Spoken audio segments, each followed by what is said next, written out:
All right. Welcome everybody to another BD Boxing podcast, broadcasting to you live from the True North. This is your good friend, Mr. BDA, flying solo for the moment.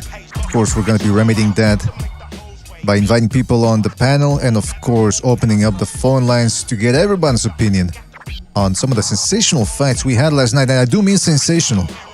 So it's a very special Halloween episode here for you guys here in the True North. It's an overcast day. It's raining.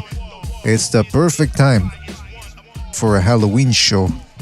And before we get down to the fun, though, let's get the business out of the way. You know what it's all about, fellas. If you want to keep the gravy train rolling, you can certainly do so via the Super Chat feature.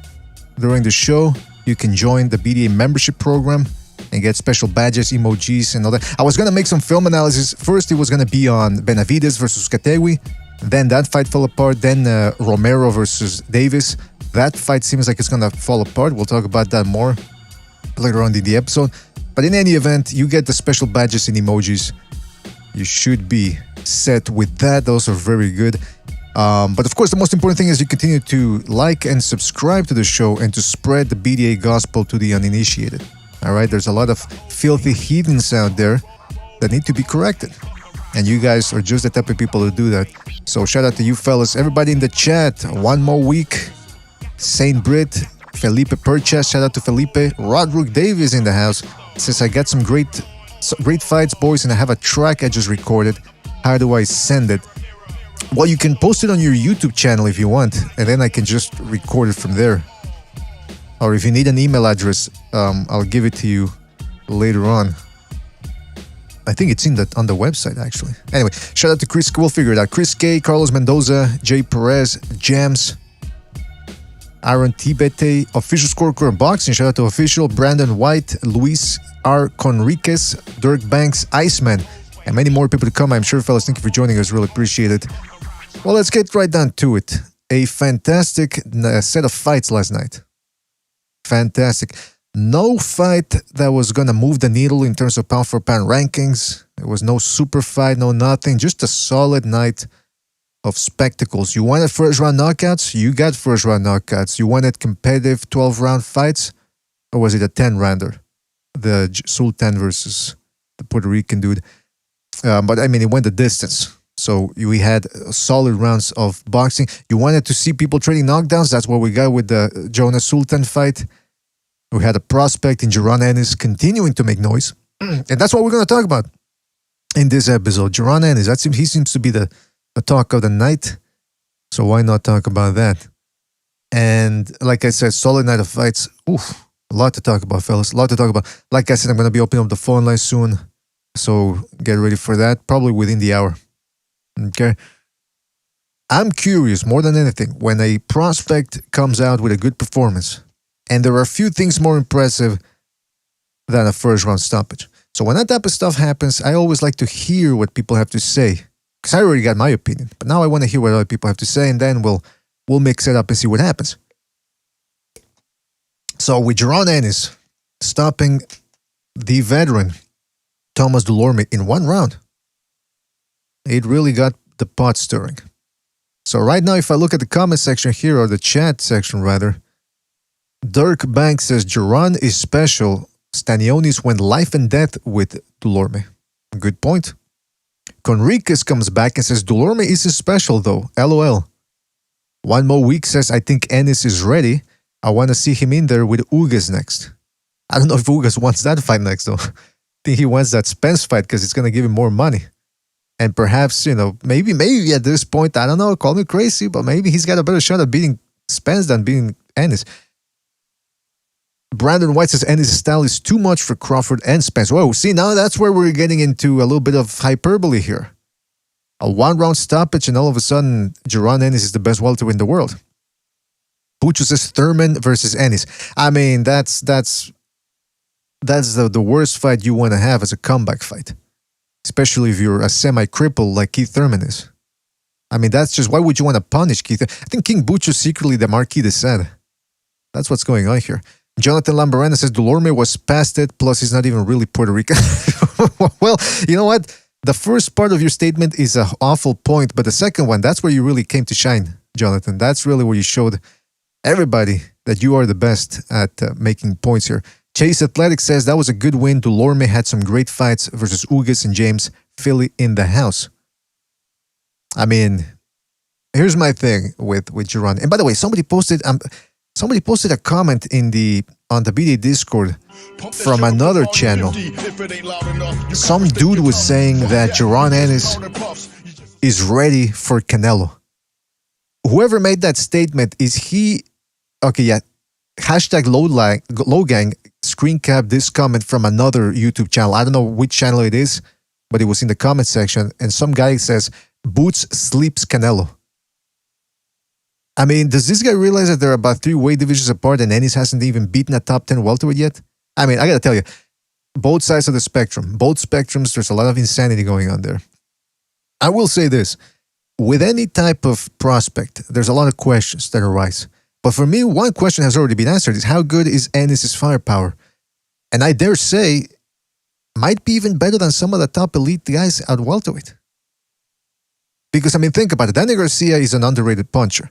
I've always, well, not always, but I've said that for a long time. When people say, oh, Garcia's got no punching power, tell that to Granados, who went 12 rounds with Porter and Broner. Those guys couldn't shake him up. They couldn't take him out. Garcia goes in there, takes him out. Looks like the old Danny Garcia when he does it. But he's never been the fastest guy in the game, and he's only getting slower, Garcia. Same thing with Crawford, who might be, at this point, might be one of the few guys that can match Ennis' explosiveness. But he's getting older. Keith Thurman, like I said, cripple, semi-cripple. You think, we don't know how fast he is, and he's only getting slower. So that's the thing with Keith Thurman right there. Sean Porter, he's no one's idea of a power puncher, so forget him. In terms of matching his punching power, that's what I'm saying. Don't think I'm discounting Porter here. So who else? Virgil Ortiz, he's a very good power puncher, but again, Ennis, you have to give him the edge in explosiveness. So what I'm trying to get at here is that anybody that fights Ennis, they're going to have to adapt to his hand speed early on, not the other way around. And that's a dangerous thing right there. And it can be a very noxious thing for a fighter. Even a seasoned fighter is going to have to go, okay, this is something different. Timing beats speed, yes, but that timing, you got to warm up to do it. And if you don't warm up properly within those first 4 or 5 rounds, Ennis might take you out. Also, I want to talk about how big Ennis is. Is he really 5'10"? He looked like about 6 feet in there. Or maybe Dulorme is not 5'10", and there's someone's lying here. That's for sure. Someone's lying, and we're going to get to the bottom of this. Somebody just donated. Hold on a second. Don't want to miss that. Chris K. Shout out to Chris K, a.k.a. Undercover Asian, for his contribution with the Super Chat. He says, I want a 30-minute breakdown of Sepeda versus Vargas. Well, asking ye shall receive, Chris K. I'll do you one better. I'll do a 1 hour breakdown, a 1 hour breakdown of Sepeda Vargas, and I'll actually even throw in some sort of like Cartel versus Latin King breakdown in there as well. Because apparently the rumor is that the guy Sepeda fought was associated with the LK, and that there were some shenanigans going on after the fight. Scuffle of some sort. Fisticuffs were involved. So we can talk about that. Shout out to Chris K for his contribution. All right, listen. And enough of me yapping away here. Just one final point. Ennis' firepower is real. That's all I'm going to say. I don't know how good he is. I don't know if his skills are that great. I don't know if he can go 6 rounds and then find his second win if he goes 12. We don't know that. Those questions can only be answered by watching him fight. But so far, one thing I do know is that his firepower is legit. I'm willing to say that, and I'm willing to debate anybody about that. You can say Thomas Lorme sucked. You can say he's mediocre, blah, blah, blah. I didn't see Ugas taking him out that way. I didn't see Jamal James taking him out that way. Even Terence Crawford at 140 and Abreu, or whatever the Argentinian's guy name was who beat Dulorme the first time. Those guys took their time in taking him apart. Ennis went in there and just, boom, blasted him out of there. Welterweight division getting very interesting for sure. All right, let me invite a couple of people over here because I want to see what's going on here in this welterweight division, and I want to see what people think of Ennis. I'm very curious. I mean, I'm already seeing people saying that he sucks, he's not that great. Remains to be seen. Remains to be seen. All right, hold on a second. I'm just inviting a couple of people over here. If nobody shows up, I'll open up the phone lines right away. We got Chief dropping. I don't know if he's available. Chief, are you there? I'm here. How are you guys doing? Doing fantastic, man. Flying solo for the moment, so it's just you and me. But okay, so we're going to talk about what I've been saying for the past couple months now. Which is what? About Ennis. Well, I don't know. You refresh my memory because I have a hard time keeping track of everything that's said here. You go ahead. You take it over. I've been telling you guys for a while now, this is the next champion of the world. You guys are higher on Ortiz, and I love Ortiz. I think he's exciting, but I think Ennis has got the athleticism that's going to give him a complete trouble. Let's face first things first. He's a PBC fighter, Ennis is, so that fight's not going to happen unless it's a major, major, major fight. We know this. We know how PBC does business. But they've got a gem in this kid. He's ready for Spence right now. Oh. He's ready for the pre-I Spence right now. That's a big statement right there, man. That's a bold statement right there. I gotta tell you. I know Delorme's a smaller guy. I know, but he's never been beaten like this. It's not just the fact he's supposed to beat this guy. I've said this before. Young lions are supposed to beat older fighters that don't belong in the ring with them. But when they do, how do they beat them? Yeah. When Tyson beat Trevor Berbick, he didn't belong in the ring with him. He showed it in 2 rounds. Not 5 or 7 rounds of a systematic beatdown. He showed him immediately from the get-go. This guy doesn't belong in the ring with me. Watch this. That's what Ennis did last night. This guy doesn't belong in the ring with me. And they're wasting the time with him with guys like Delorme. He said that I'll even take Keith Thurman. That's where he needs to go next. Keith Thurman's outused his usefulness for PBC. They need to cash him in and say, here you go, Ennis. We'll give you this guy. And he will ruin Keith Thurman. So you're hearing it here first. Or maybe not first, but just reiterating the point. Chief is saying Ennis is the best welterweight in the world right now, at least in terms of potential. Right, Chief? Yes, for potential. I can't say he's the best. He doesn't have any titles. I can't call him the best when he hasn't. When he hasn't got a title shot yet. That's what people were saying about Spence before he won his title. I'm not going to go that insane like some of his fans were doing then. I would say that he was the best prospect and the best contender. And he's past the prospect point. He's a solid contender, and I don't think anybody around outside of champions could possibly beat him. I think that the only person possibly could, and guys I'm high on Terrence Crawford, would be Crawford. I think he's ready for Spence. I think Spence is on the downside. I don't think Porter can beat him, even if he goes the distance. Porter will take a beating. I don't think Keith Thurman would beat him, and I think he could stop Danny Garcia. So Chief is saying, this is the statement that shocked me the most. Ennis beats a pre-I Errol Spence. Yes. Wow. That's my statement. We're going to take phone calls later on. I want to hear what people have to say about that.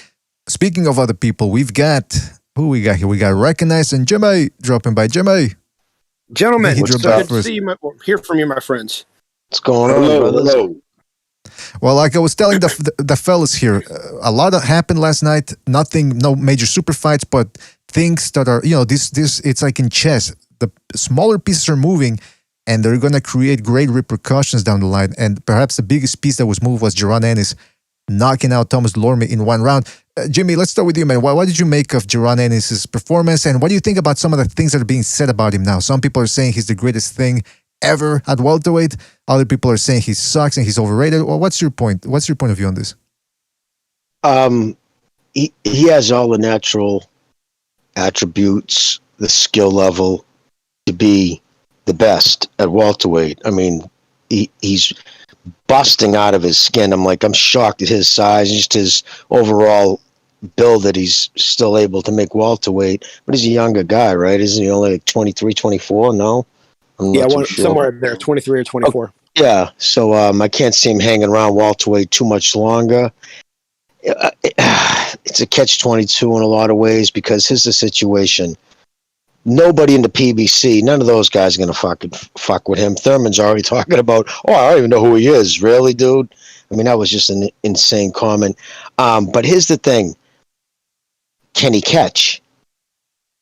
We don't even know. He's never been tested. We don't even know if this dude can take a serious punch from an elite level welterweight because he's been matched so horribly, and not dogging on him because after every fight, even probably to his own detriment, probably getting Heyman mad that he keeps mentioning names I'm sure Heyman doesn't want him mentioning.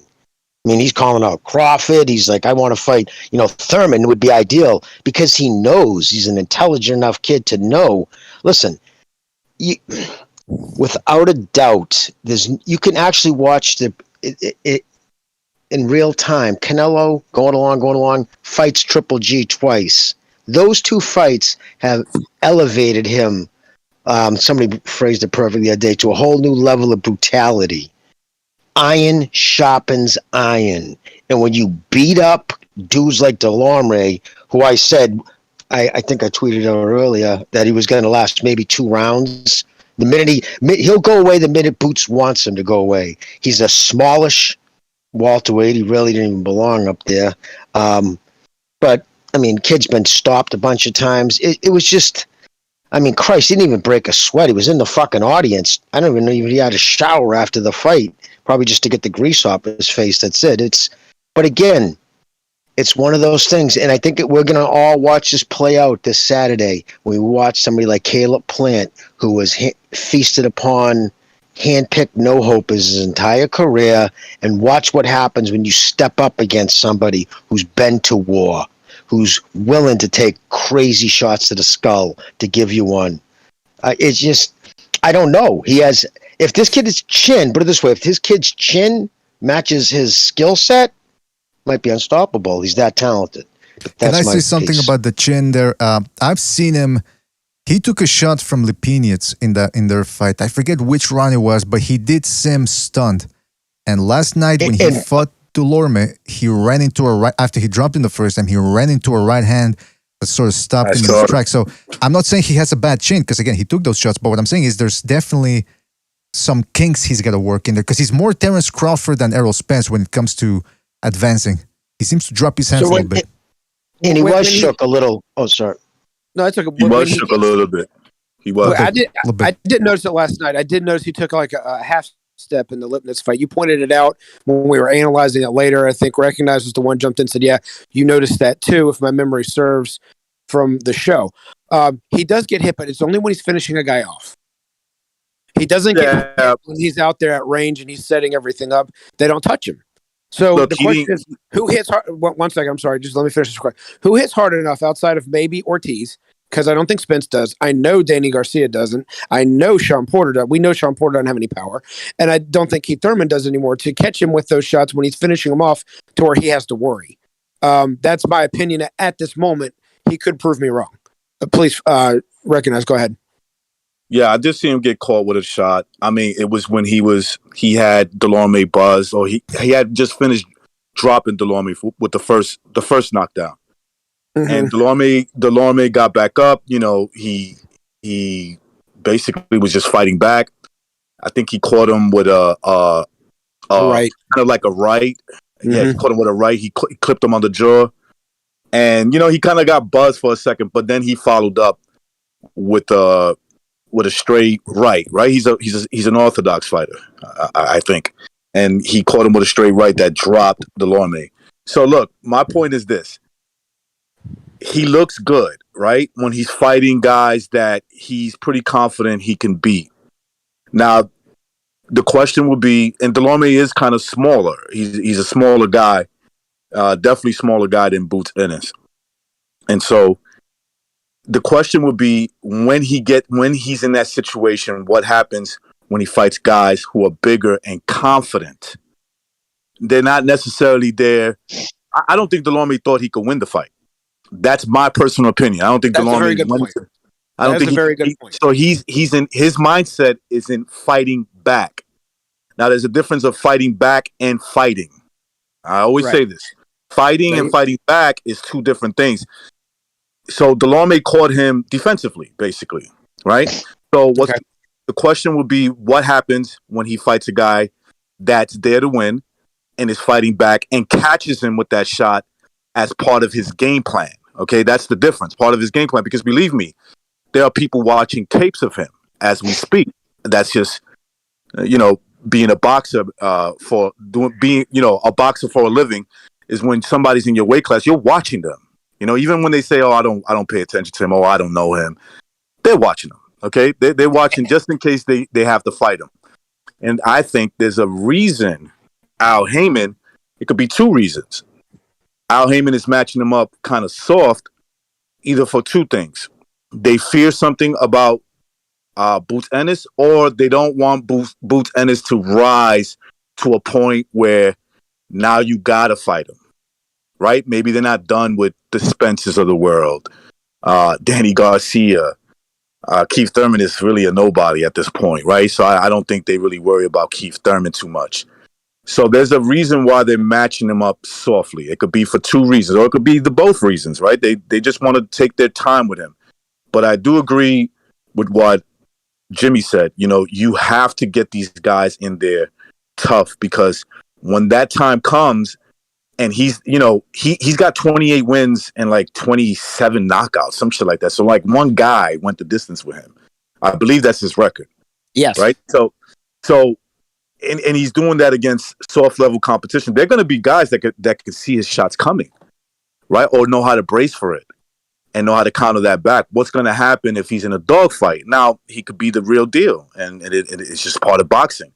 But you don't know that until you match him up. You got to match him up tough. You got to match him up with a guy who's trying to beat him. We're big with saying that on the show because we're right on that. I'm not even disagreeing with any of you guys when it comes time to that philosophy. Iron sharpens iron, steel sharpens steel. We're 100% on this page. The guy that can see those shots coming at 147 right now, and not Keith Thurman, it's not Danny Garcia, it's not Sean Porter, and it's not Errol Spence. They're not at that stage anymore. All of them are either sliding off the cliff or they've got one hand on the tip anymore. And this is why I'm so high on him, because of the guys coming up, the only one at the top right now that I think could see those punches coming and probably outfight him would be Terrence Crawford, based off of his skill set. Now, I differ with some people's opinion on him at the show because he's been matched kind of lightly throughout his career. I understand that. But skill set per skill set, what they can do with their hands, the way they see the ring all the way around, all these intangibles you can't teach, that everybody that did the top name in the PBC does not and has never had, those two fighters have. Now, the one I'm leaving out that I left out in that sentence was Ortiz. I didn't mean to leave him out. He's there too. So of the champions, the only one that's really there, in my opinion, is Crawford. Of the contenders, I think that Jimmy hinted on earlier, what kind of sided lightly with what I'm saying, is the fact he's got all the intangibles and physical ability and athleticism to be the one that takes over. Y'all's questions on him, I don't blame you for him, because you're right, he has been matched kind of light. Largely because PBC doesn't have anything to match him else with outside of the champions, which apparently they don't want to catch him in with yet. Why, I don't know. But I also think Jimmy's also right. One thing, Jimmy, you also said that you don't think he can make that wait too much longer. I personally think the best thing to do for him right now is not wait for all those guys and go straight after Jamel Charlo after his next mandatory, and just make that fight and get it over with, because PBC is not going to keep investing money into a sinking ship in Jamal Charlo. He's just not going to, or Mel, the one at 154. He's not going to keep producing for them. He's not going to get them great ratings. He's not going to get them anything else. And they got a young buck that should be able to beat him. If they think he can, that's where they should go. And I just, excuse me, I just wanted to add one thing too about the Lipinets thing. He's a career 140 pounder. Right. Who really has no business, right? Up at 147. And he shook him for a little bit with that shot. Now, I mean, so now you bring that up to someone like Virgil Ortiz. Can he take that? It's just a terrible place to find out, is at a world at that level. You know, say they keep on feeding them the Lomries and go through the fucking pit. They got a bunch of dudes, gatekeepers and below average dudes that they could feed them. So it's just not a place. I honestly don't. I don't know. He's almost like you said. It's in a. I don't see Spence touching him. Spence ain't gonna want nothing to do with that fucking dude. No way. I just don't see that have anything to do with that. Yeah, because he thinks he's got more milk to get out of Spence before they want to cut him loose. When Spence is 35, then they'll cut him in with someone that they know that they can just go ahead and sell him out to. They're not ready to do that yet because they think at 32-ish that he's still got a few more years left. And that's been his philosophy and his formula all along. There's enough of a sample size. His 5 years, right, of Heyman. He does not match his guys tough. He just really doesn't. Confident. They're really confident with Jaron Ennis right now. Right now, they can match him up with that guy Butayev, who I think he would have a good shot of beating. But the thing about Butayev is he's not going to fall just for any punch. Okay, he's going to be in that fight to win. He's going to come in. He's a little dirty. He's a little crazy. He's got sharp punches. He goes to the body. He mixes it up. So, but there's some flaws for him to lose a fight. If they're really confident with him, they would start thinking about making that fight next. Well, you know what? That's an interesting thing there, because I tell you who I don't want to see him fight. I don't want to see him fight Miguel Herrera. I don't want to see him fight Jamal James next. I don't want to see him in there against Granados. I don't want to see him in there against who's the guy that beat Figueroa? Ramos. We had him on the show at one point. He's Abel Ramos? Abel Ramos, yeah. I mean, because look, those guys are good. But at this point, like I said, Ennis has demonstrated that the mix of hand speed and power that he brings to the table is something that the other guys had to adapt to, not the other way around. And I'm talking, it's going to take elite guys to be able to keep him away from them and to use their timing to beat the superior hand speed. So again, like you said, recognize that Butaev fight, that would be pretty good. Besputin, I don't know what Besputin's been doing, but he could be a good fight. You know, maybe a guy like these are guys Danny that are coming Garcia, to right? win. Danny Garcia right away. That's not too early for me right now. That they should. He's ready for Danny Garcia. No, that's Keith Thurman, Danny Garcia. That's where they need to go. That's honestly because these guys don't have titles. They're not bringing anything to PBC when it comes to money. Danny usually fights guys that have no chance of beating him in between title losses. And so why not go ahead and cash him in with something like this? Because he's already just a gatekeeper anyway. He's not going to beat any main champion. He's not going to beat Terrence Crawford. Otherwise, they would have cashed in on that mandatory contention that they had that they didn't do. He's not going to beat Errol Spence, even though it's arguably he could have won the last 8 rounds against, well, not 8, but you could have given him any of the last 4 to 6 rounds and when he fought Spence, but he's not going to outwork Spence. He just doesn't have a workman's rate, so he's not going to win. He can't beat Sean Porter. We've already proven this. What else are you going to do with the guy? He's too small to be at 154, and he can't make 140. There's only one really other option that makes any sense. Let's see what he got against any of your up-and-comers. And now, that's the crazy part, brother. That's what he's training for, 154. He's come out and said that's the next fight he's planning on at 154. And I agree 100%. It's ridiculous. He's too small. He doesn't have any power, 147. It just goes to show you his laziness and his drive is even that much to the point now he doesn't want to push that last 2 weeks of dieting. He's living that good life. He's living that good life now. I'm silk pajama life, dude. He doesn't want to cut the weight, so he's gonna probably, feed him up to someone at 154, which is nuts. Well, it could be the Obakar syndrome also. Obakar went through all of the champions at 147. He's like, well, I'm not going to get another shot at Corte again. They don't want to see me fight Oscar De La Hoya again. So what do I have left to do? Might as well go up to 154 and see what happens. It wasn't a good career move, but that's all he had left. He was late in his career. He had over 50 fights, had fought every champion except for Pernell Whitaker, and had lost to all of them, even though he gave them all tough fights. Even Trinidad, he gave a tough fight. There was nothing left for him to do. So he went up to 154, and he couldn't secure a title shot because it wasn't big enough. But there was nothing else for him to do at 154. At 147. That's where Danny Garcia is. There's nothing left for him to do there. No one cares to see him in a rematch with Sean Porter. No one cares to see him in a rematch with Errol Spence. They don't want to match him with Terrence Crawford. Otherwise, they would by now. That would already be the next person they're trying to push up in the WBO. They go ahead and make a financial deal behind closed doors of a fight to move Ortiz out of the way so that he could get back in there as a number one contender. It's not going to happen. They don't have it. So the only thing he can do is go to 154. So if I'm Ennis, what I do is I say, hey, you know what? I can't get a shot at 147. I'll do a non-title fight at 154, a title elimination with Danny Garcia, and bam, that's what I would offer.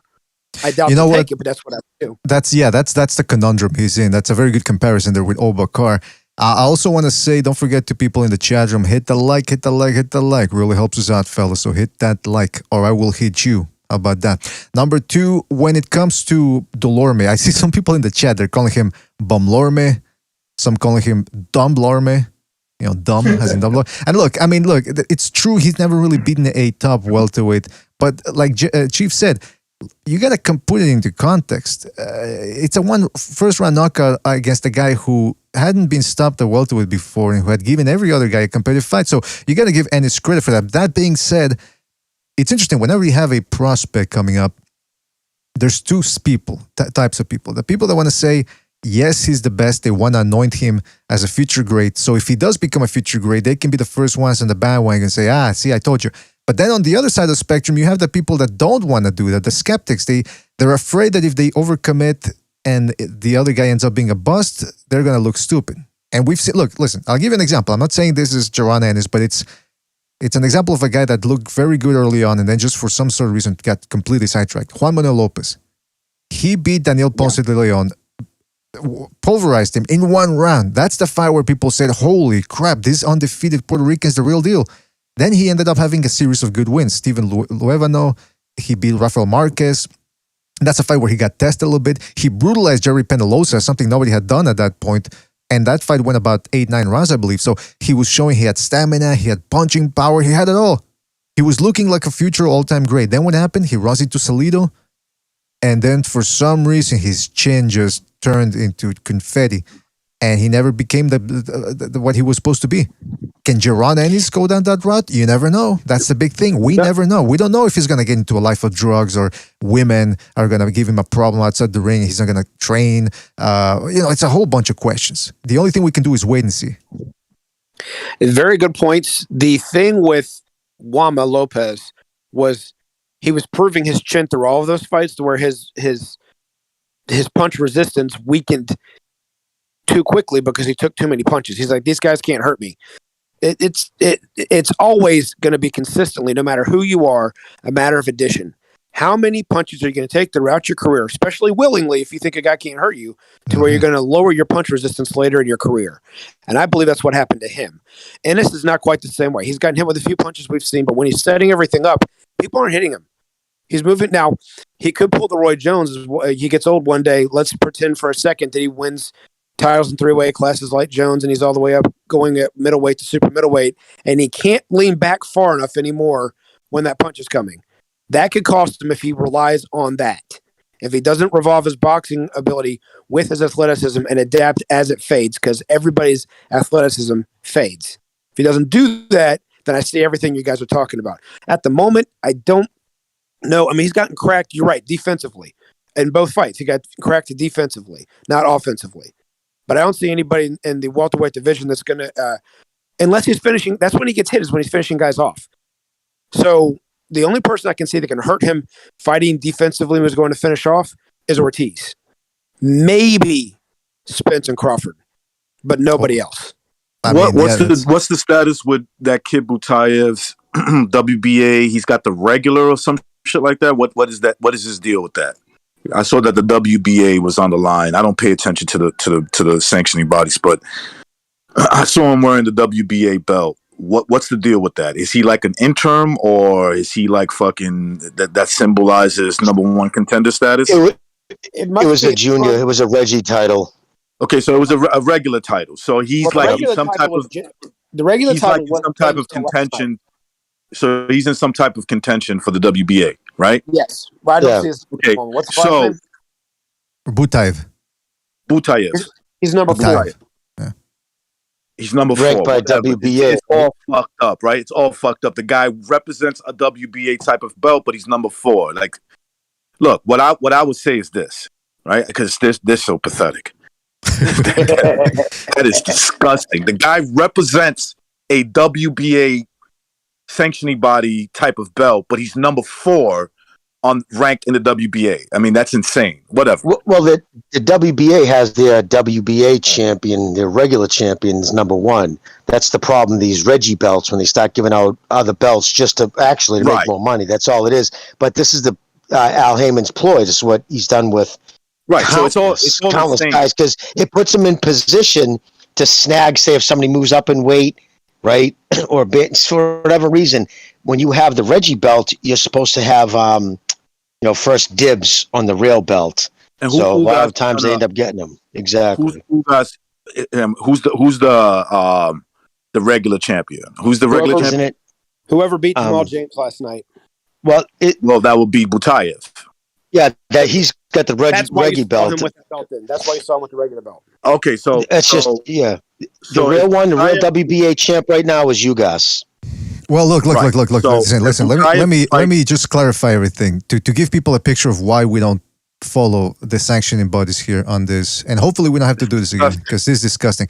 Jamal James is the WBA regular champion, and Gabriel Maestre, sounds like the guy that cleans my fucking aquarium, is the WBA interim champion. All right, so we got the WBA regular and interim champion. Then we got the solid WBA champ, which is Yordanis Ugas. And we got WBC, which is Errol Spence, IBF, Errol Spence as well, and then the WBO, Terence Crawford. Keep in mind, the WBO, I don't know why people started giving it legitimacy. It used to be a joke belt. People used to say, if you're an European pastry, you get the WBO belt. Now all of a sudden, people are counting it. I mean, it's disgusting, man. Fuck the belts. I know some fighters... No, I agree. I agree with the belts. But what I'm saying is this: look, in order, if this is my personal opinion, if they're extremely confident with Jaron Ennis, they would put him in there against Butaev. At least in my eyes, a fight he has a shot to win, a fight that he has a shot to maybe get upset, right? Because the odds probably going to be in favor of Jaron Ennis if that fight was to happen. I think, if they're confident, to try to move him up so he can get a belt at welterweight before he outgrows the division. They should start that now. So his next fight should be Butaev. And at least should be, you can tell, and he punches hard too. It would check that box too. That's a good opponent for that. Yes, Butaev he's not just gonna lay down for one punch unless Ennis just hits so fucking hard that it doesn't matter if he's there to lay down for one punch or not. But that's a fight where a guy is a little, I know he's got a lot of amateur experience. I know that.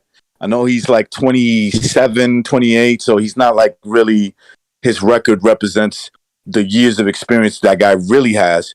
But it's a dangerous fight, right? It's a dangerous fight. A big dude, okay? That guy's like, I think, as tall as fucking Jaron Ennis. And he's a rough, tough fighter. If they really have confidence in Jaron Ennis, they'll match him up with that guy. The only reason why I see that fight might not happen, and I agree with everything you're saying, first of all, that's a perfect next step. I can see Ennis's camp not turning that one down, not because of the fighter or worried about that, but because they see through the WBA regular and they think they're ready for the real thing. So that's the only reason why I can see them possibly turning that down. However, if the well's running out of other people and nobody else is knocking on the door, I can see them by the end of next year going, especially if they're still somehow or another magically at welterweight at this time next year, going, well, no one else is biting at the bits. And let's face it, I'm about to read you real quickly where he's ranking in the other belts as of the WBA according to Fight News. According to Fight News, Ennis is ranked number 6 by the WBC. He may move up to number 4 now that this Butaev guy's out of the way, because he was ranked number 5 as of last night. Plus the knockout and that other guy just moved. He could we don't know what the WBA is going to do, but he was ranked 5 as of last night. 3 by the IBF, and that can easily change because number 2, Sean Porter, and number 1 is someone's name who I can't pronounce. It's Abakabarov or something like that. And then he's number 5 by the WBO. Now this win, I don't know what it does with people, but it's going to shake up his ranking in some of these areas due to some of the people that are where they are. Mikey Garcia just lost. Virgil Ortiz is number 1 in the WBC. Keith Thurman's number 4. This win and Danny Garcia is number 6. He could jump over those guys after this win last night. So everything Frank says, recognizes makes perfect sense. If that's the next step to kind of make people say, okay, he's someone to be reckoned with. I agree. Well, but if they want real titles, that's where he's ranked. I mean, yeah, that's one way they could go. They could follow the lineages of what the sanctioning bodies say, or they could say, I mean, look, that Butaev fight would be a very good test. I doubt it. I don't think it's going to happen. I think they're going to put him in there against Miguel Herrera, Amir Khan, Devin Alexander. They're going to find somebody that is going to make you go, really? Which tells me, BDA, that maybe not Boots Ennis. I don't think it has to do with him because he's a boxer. He's trained. He's a professional. So those guys are not really scared of competition. But that tells me the people behind Boots are not that confident. Well, we'll see. I mean, we'll see. Because so far they've been matching him. It tells me one other thing.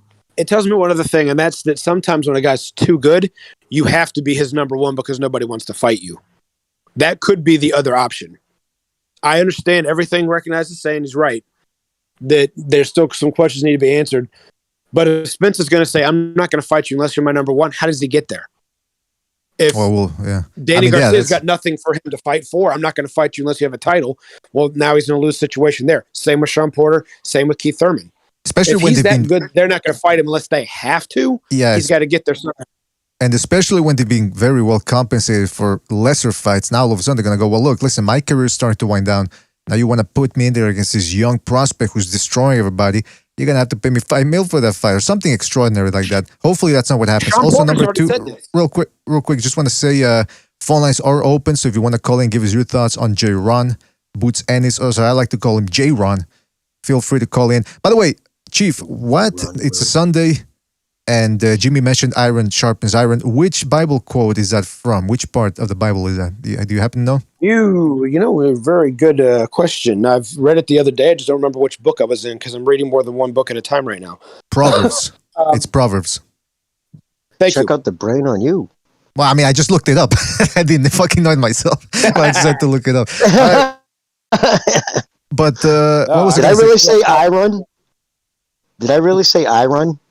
Yeah, you did say iron. No, you said iron. But the way you said it, Jimmy said iron sharpens iron. No, I said J-Ron. Anyway. At least you're not from Baltimore. Baltimore says iron sharpens iron. If I remember correctly, with the Bostonian accent, it was kind of like iron sharpens iron. Yeah, exactly. No, iron sharpens iron. Iron sharpens iron.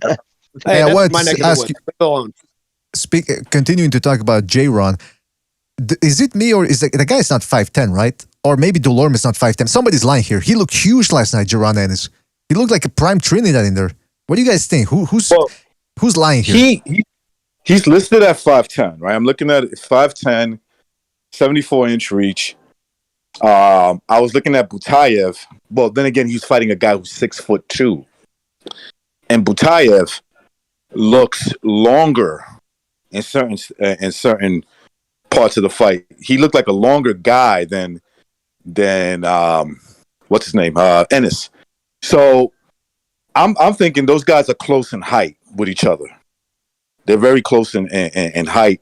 So if you put Ennis in there with James, you're going to see the same height difference. Or you should see the same height difference, right? Right. Because he's listed at 5'10". I'm looking at this kid.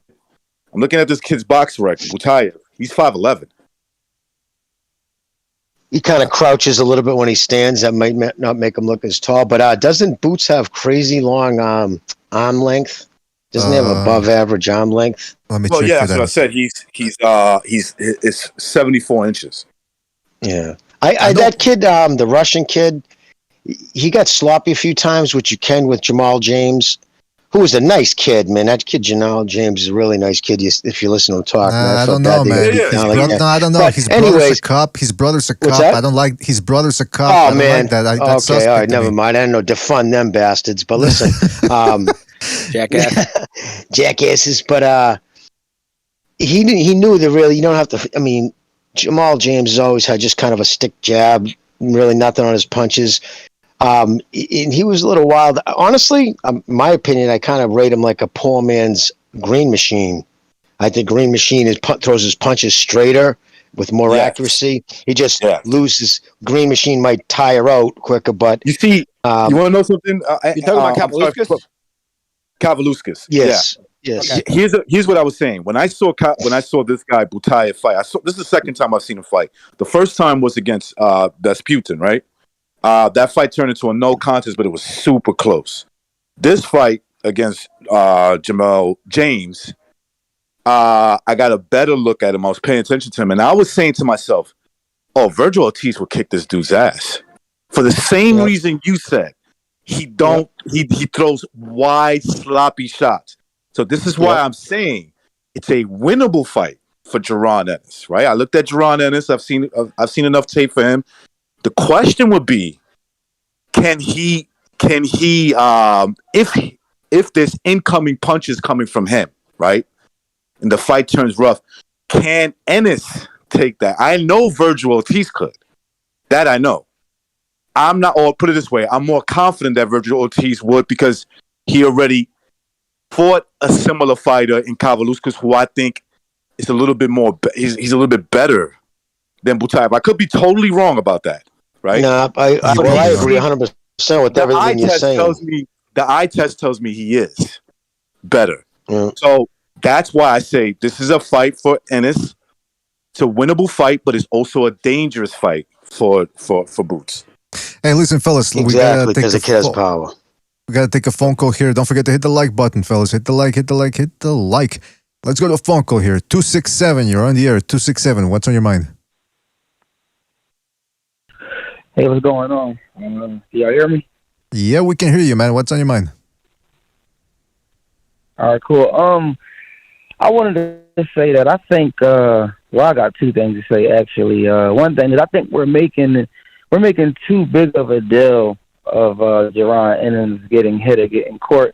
If you look at Floyd Mayweather, when he moved up to 140 and he fought DeMarcus Corley, who already been stopped like 3 times before he fought him, DeMarcus Corley literally stunned Mayweather with a good left hand to the point he damn near backed up to the ropes.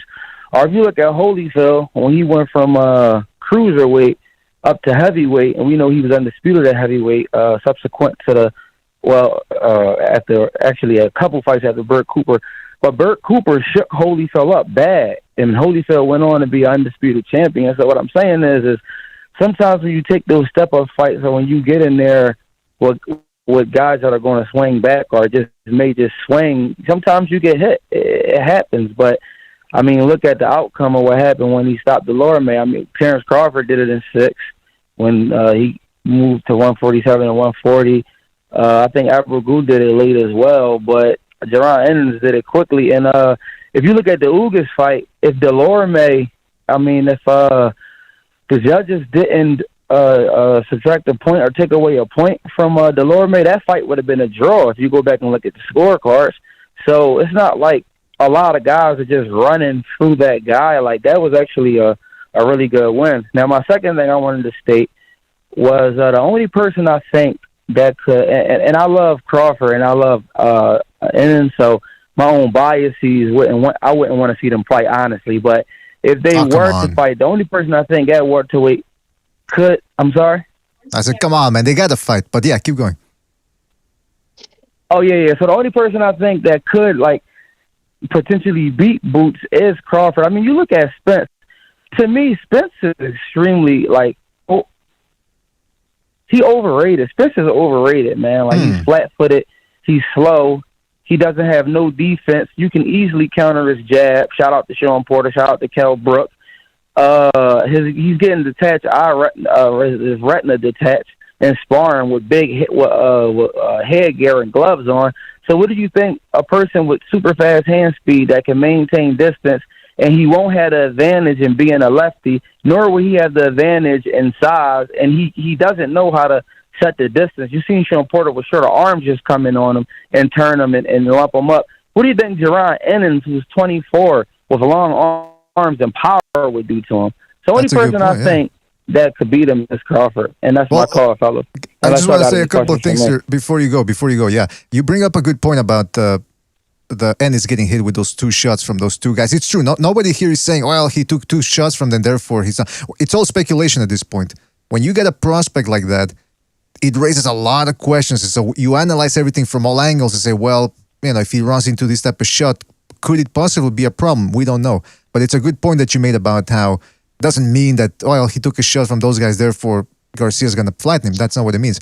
As for the Errol Spence thing, I'm interested, though, now, when you said that Errol Spence is overrated, because it seems like now in boxing, now that we have another good name coming up, it seems like people look at the other more established guys and go, those guys, it's like the new toy, essentially. I'm tired of these old toys. I want to go with a new toy. But I'm curious, do you Well, because the old toy didn't come with any batteries. We never could play with them. I mean, seriously. But I'm curious. I want to ask the quality. So when it comes to Errol Spence, do you think his time is numbered here? His days are numbered? I don't necessarily think his days are, I do think his days are numbered if he go up against Crawford or Boots, definitely. Because, like I said, I just look at him from a technical standpoint. The dude really isn't that good. I look at Sean Porter when he fought Sean Porter. Oh, my bad. Go ahead. I hear an echo. Somebody talking. I'm sorry. Yeah, sorry. It's the alert. It's the subscribe donation alert. But yeah, it's the alert. Yeah. Continue. Oh yeah. So basically, like I'm basically like making my assessment off of like Earl Spence. He's not that technical. Once I seen him fight Sean Porter, I'm like Crawford would knock this dude out. Like he couldn't keep Sean Porter out at all, and Sean Porter was countering over his jab. He's extremely one-dimensional. He's too slow. Boots will light him up. That hand speed and a combination of power would just be too much for him to deal with. Dude really isn't all that skilled. That's just my opinion. That's just my opinion. So I never was big on Spence.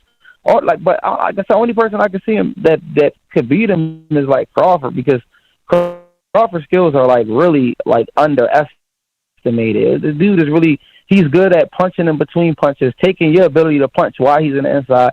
Really, really, really good timing. Got a good jab out of both stances. Crawford, the best fighter in our generation, in my opinion. That's just my opinion.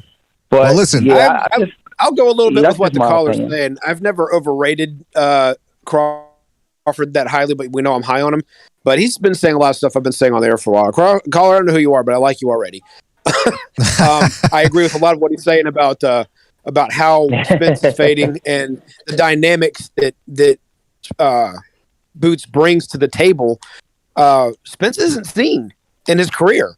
And yes, I did think Sean Porter, recognized, and I talked about this, I had the same score that remember it was a split decision. One judge had at 115-112 due to the knockdown point deduction. It would have been 116-112. It was 115-112 because he got knocked down. I had the same score. So I think the caller's got some validity to his opinion. I back you 100% on most of what you said. That doesn't mean that any one of us 100% right, but you're coming with some solid facts that I've mentioned on air before. Well, there you have it. You have the Chiefs backing. That's big. That's big props right there, man. Listen, good call. Call back next time, right, man? All right, thanks for taking me. Y'all take it easy. You too, man. Take it easy. Take it easy, buddy. Yeah, he brought up some good points. Now, go ahead, Jimmy. No, I was going to say Spence never has showed the sand speed, the quickness that Boots has, or the power. I mean, let's be honest. I mean, man down, the fucking last time he stopped anybody, seriously, it's been like, 4 years since he stopped anybody? Yeah, but did you ever notice the same thing with a lot of these guys? Because remember, testing almost is non-existent until you win a belt or until you're fighting for a belt. Let's just be honest. They don't even have enough money to police the champions. So dudes like Yugasage, who fucking was taking EPO, which is the ultimate fucking PED. If there's a PED you could take that will give you the best advantage in a boxing match, that's the King Mamba right there. And you can't say, "Oh, I didn't know what they were shooting me up with," because you have to inject it. But it's funny, after he got that belt and when the testing came, everybody was like, "Wow, holy shit, what happened to him?" And you see that a lot. And I'm just saying that bitch tit that Spence has, that is extremely unusual for a body style, for a mesomorph body style, wasn't by accident. I think what happened, they get to the top and they realize they can't fuck with that shit like they used to back when they were fucking rocking everybody. You know what I mean? So I'm just telling you, I think that plays a lot of that. We see the same thing with Thurman. They all become champions one time, man down. They get that strap and all of a sudden, you know what I mean? They're fucking stinging like a butterfly now, you know? But, yeah, I mean, you're talking about Skategui with the EPO. Yeah, that was bizarre. And let me just say real quick, shout out to John Gonzalez for his contribution with the Super Chat. Says, hello, BDA and the panel. Right back at you, John. Thank you for your contribution. Really appreciate it. Johnny, baby. I'm not ready to throw Spence under the bus, but I can understand why. Because, I mean, if you think about it, it wasn't that long ago that Spence was in the same position that Boots Ennis is in right now. After he beat Algieri, people went, whoa, Pacquiao couldn't stop Algieri. Khan couldn't do it. All of a sudden, this new prospect comes in. He's destroying everybody. He walks through Algieri. And then when he beat Brook, again, he did it in the UK. He traveled abroad, and it looked like the start of a very solid career. And lately, you got to give him props for coming in there against Danny Garcia. No tune-ups after an accident. Really? And winning. Well, I mean, you don't give him credit for the Danny Garcia win? Not even a little. Well, listen. Okay, we're gonna get Just to being that. honest. Well, Just being honest, not even a little. I think Why- Dennis Garcia is a chump, and he's been a chump for a lot of years come on. now. He's a chump. slow, prodding, one-dimensional fighter, and I don't think Spence looked good against him because Spence. Listen, Spence wasn't. Has Spence ever done anything that hasn't been completely beneficial for him? Is targeting, and as time goes on, and if let's just put it honest, if Crawford does Porter stops him, wow, does Spence's fucking resume take a big? Because I don't think he looked good after Garcia, and really, what else did he have? So my point is, when he came back, I'll go right in against Garcia because they knew this kid who he was. I'm just saying, I don't rate Garcia at all at welterweight. Jimmy stopped me in my tracks, just like Delorme stopped Ennis in his tracks last night with the right hand. But only with love and respect, though, and only momentarily, because I'm just gonna keep on going, Jimmy. You can't stop me. No, but listen, I'm a little torn here because the Danny Garcia performance was good, considering that he came back from an accident, no tune-ups, and he did it. Errol Spence did that fight clean. He won it clean. He didn't clinch. He didn't hit him in the balls. You know what I mean? It's like it was a nice, solid performance. But now the big question is he on a big downward spiral? Because he himself admitted it was revisionist history, but he's the one now that's saying, well, I could have stopped Mikey Garcia and Sean Porter, but I wasn't training. Either those are excuses or they're legitimate reasons. And if they are legitimate reasons, the fuck's he doing that he's not training properly? And if he's drinking, we've talked about this in another show, but if he's drinking alcohol, that stuff is going to cut his career short real quick. So now that Jaron Ennis is coming can I just stick up for him for one thing real quick on the alcohol thing? I've been told by someone who, familiar with the Texas, that whole where he trains, it's not even the booze, dude. I heard, believe it or not, he really, really got into fucking his farm life. Like, he got into his animals. Like, he really is into that shit. And that took up all his, time. That's what he spends a lot of his money on. So I just want to stick up from that because I used to throw him under the bus in the drinking, too. And I did that kind of hastily. So I was told he's really not that much of a booze hound. It's just his interests aren't where they used to be. Well, yeah, whether it's the booze or not, he's not training properly. That he said it himself. He's saying that he was in fat camp as opposed to fight camp. So it brings up the questions. Is this guy still in it? Jaron Ennis comes along, like I said, now he's the shiny new toy. He shows everybody what they want to see, flash, speed, power. And all of a sudden, he makes people forget about the old toys. Errol Spence, now all of a sudden people start, the flaws that we've been pointing out for a long time here, all of a sudden start becoming more apparent now that we got Jaron Ennis and Virgil Ortiz coming up. But we still got Terence Crawford. And not for nothing, but Terence Crawford has the same reach as Jaron Ennis. Difference is Terence Crawford is shorter, which makes it more impressive that he's got those longer. He's got orangutan arms. I've said it before. I can't remember the last time I saw a fighter that build and that length of arms. It's freaky. It reminds you of Shane Mosley. Yeah, a little bit, huh? A little bit, but it's more impressive because Crawford seems more like a skeleton. I don't know. It's weird. It's he doesn't need a Halloween costume. Let's just put it that way. All right, let's go real quick. Let's go to a phone call here. 484, you're on the air. 484, what's on your mind? Hey guys, I'm gonna keep it short. Last night, I saw a lot of people saying stuff about Boots not really having a lot of experience to really deal with Crawford or Errol Spence, and I feel like that's kind of not fair because there's been a lot of great fighters that haven't had the most experience, but their talent was obvious, and it was like you could see that they were like the better fighter just off pure talent. And from what I've seen, I just feel like Boots is I think he would stop Spence. I'm not gonna say he would stop Crawford, but I feel like he would stop Spence. And I feel like a fight with Crawford, it would be a really good fight. I don't know if he would stop him, but I feel like it would be really competitive. And I feel like Boots is just he's way far along than people really think he is. And I don't know. I just feel like pretty soon, I feel like we're gonna see Spence and Boots really soon, sooner rather than later. I just feel like the IBF, I feel like they're gonna move him along probably quicker, and they're going to move him up to mandatory. I mean, he's already number 3 in the IBF, so I think that fight's going to happen sooner rather than later. And yeah, that's my take. I just feel like he's really people take a lot away from him just because he's younger, but you can see right there he's better. Yeah, man. I mean, he's passing the eye test, because if you want to pass the eye test, the best thing you can have is hand speed and power. And if you got those two things, you've got yourself an A+ in that test. So, caller, anything else before we move on? No, that's about it. Fantastic. You too, man. Thank you for your call. All right, Caller's got a good point, because he's number 3 in the IBF, like you said, but Sean Porter being number 2 is going to leave that position one way or the other, whether he wins or loses to Terrence Crawford. And the IBF has a rule that if a spot in the top 5 becomes vacant, especially the top 3, if you fight another contender, you automatically become number 1 or number 2.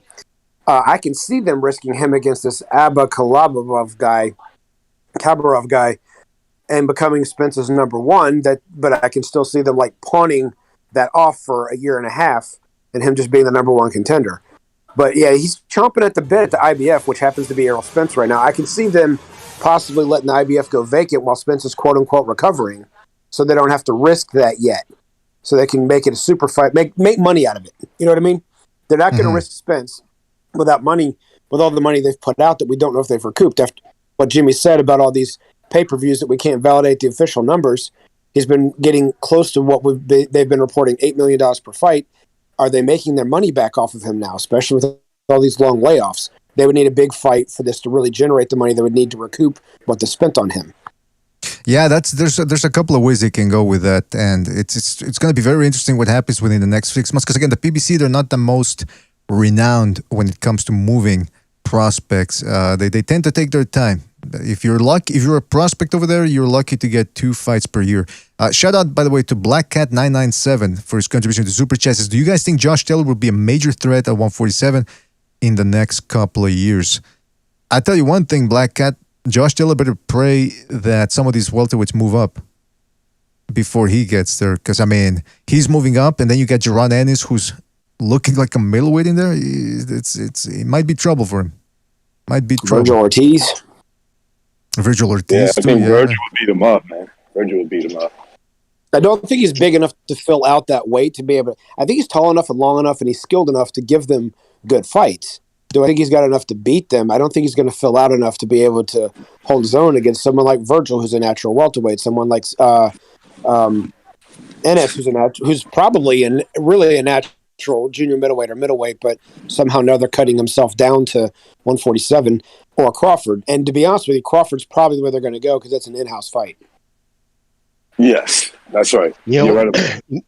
You know what? The ideal fight for me at welterweight, it'd be 4 years from now. Ennis against Xander Zayas. Oh, that would be a fucking.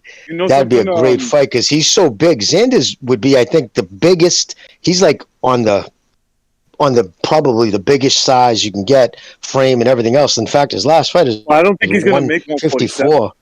Well, that's what he's campaigning at. That's what he's still listed at, and all the sanctioning bodies list him as a welterweight. Yeah, but last fight was still at welterweight. Yeah, but that's exactly it. But he says he can still do it.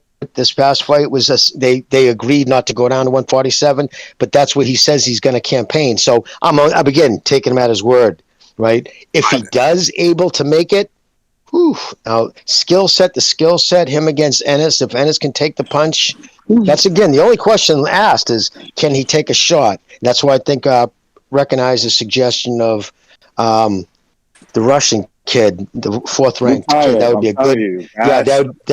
That would be a good thing, because you could see, okay, you could get that out of the way. You don't want to learn on a job on a career fight. Right. You know what I mean? You see, I mean, if anybody ever worked a regular job where it requires some level of skill or just some body movement, where you got to actually do things, the one thing they don't want to do, in certain cases, they're like, well, let them learn.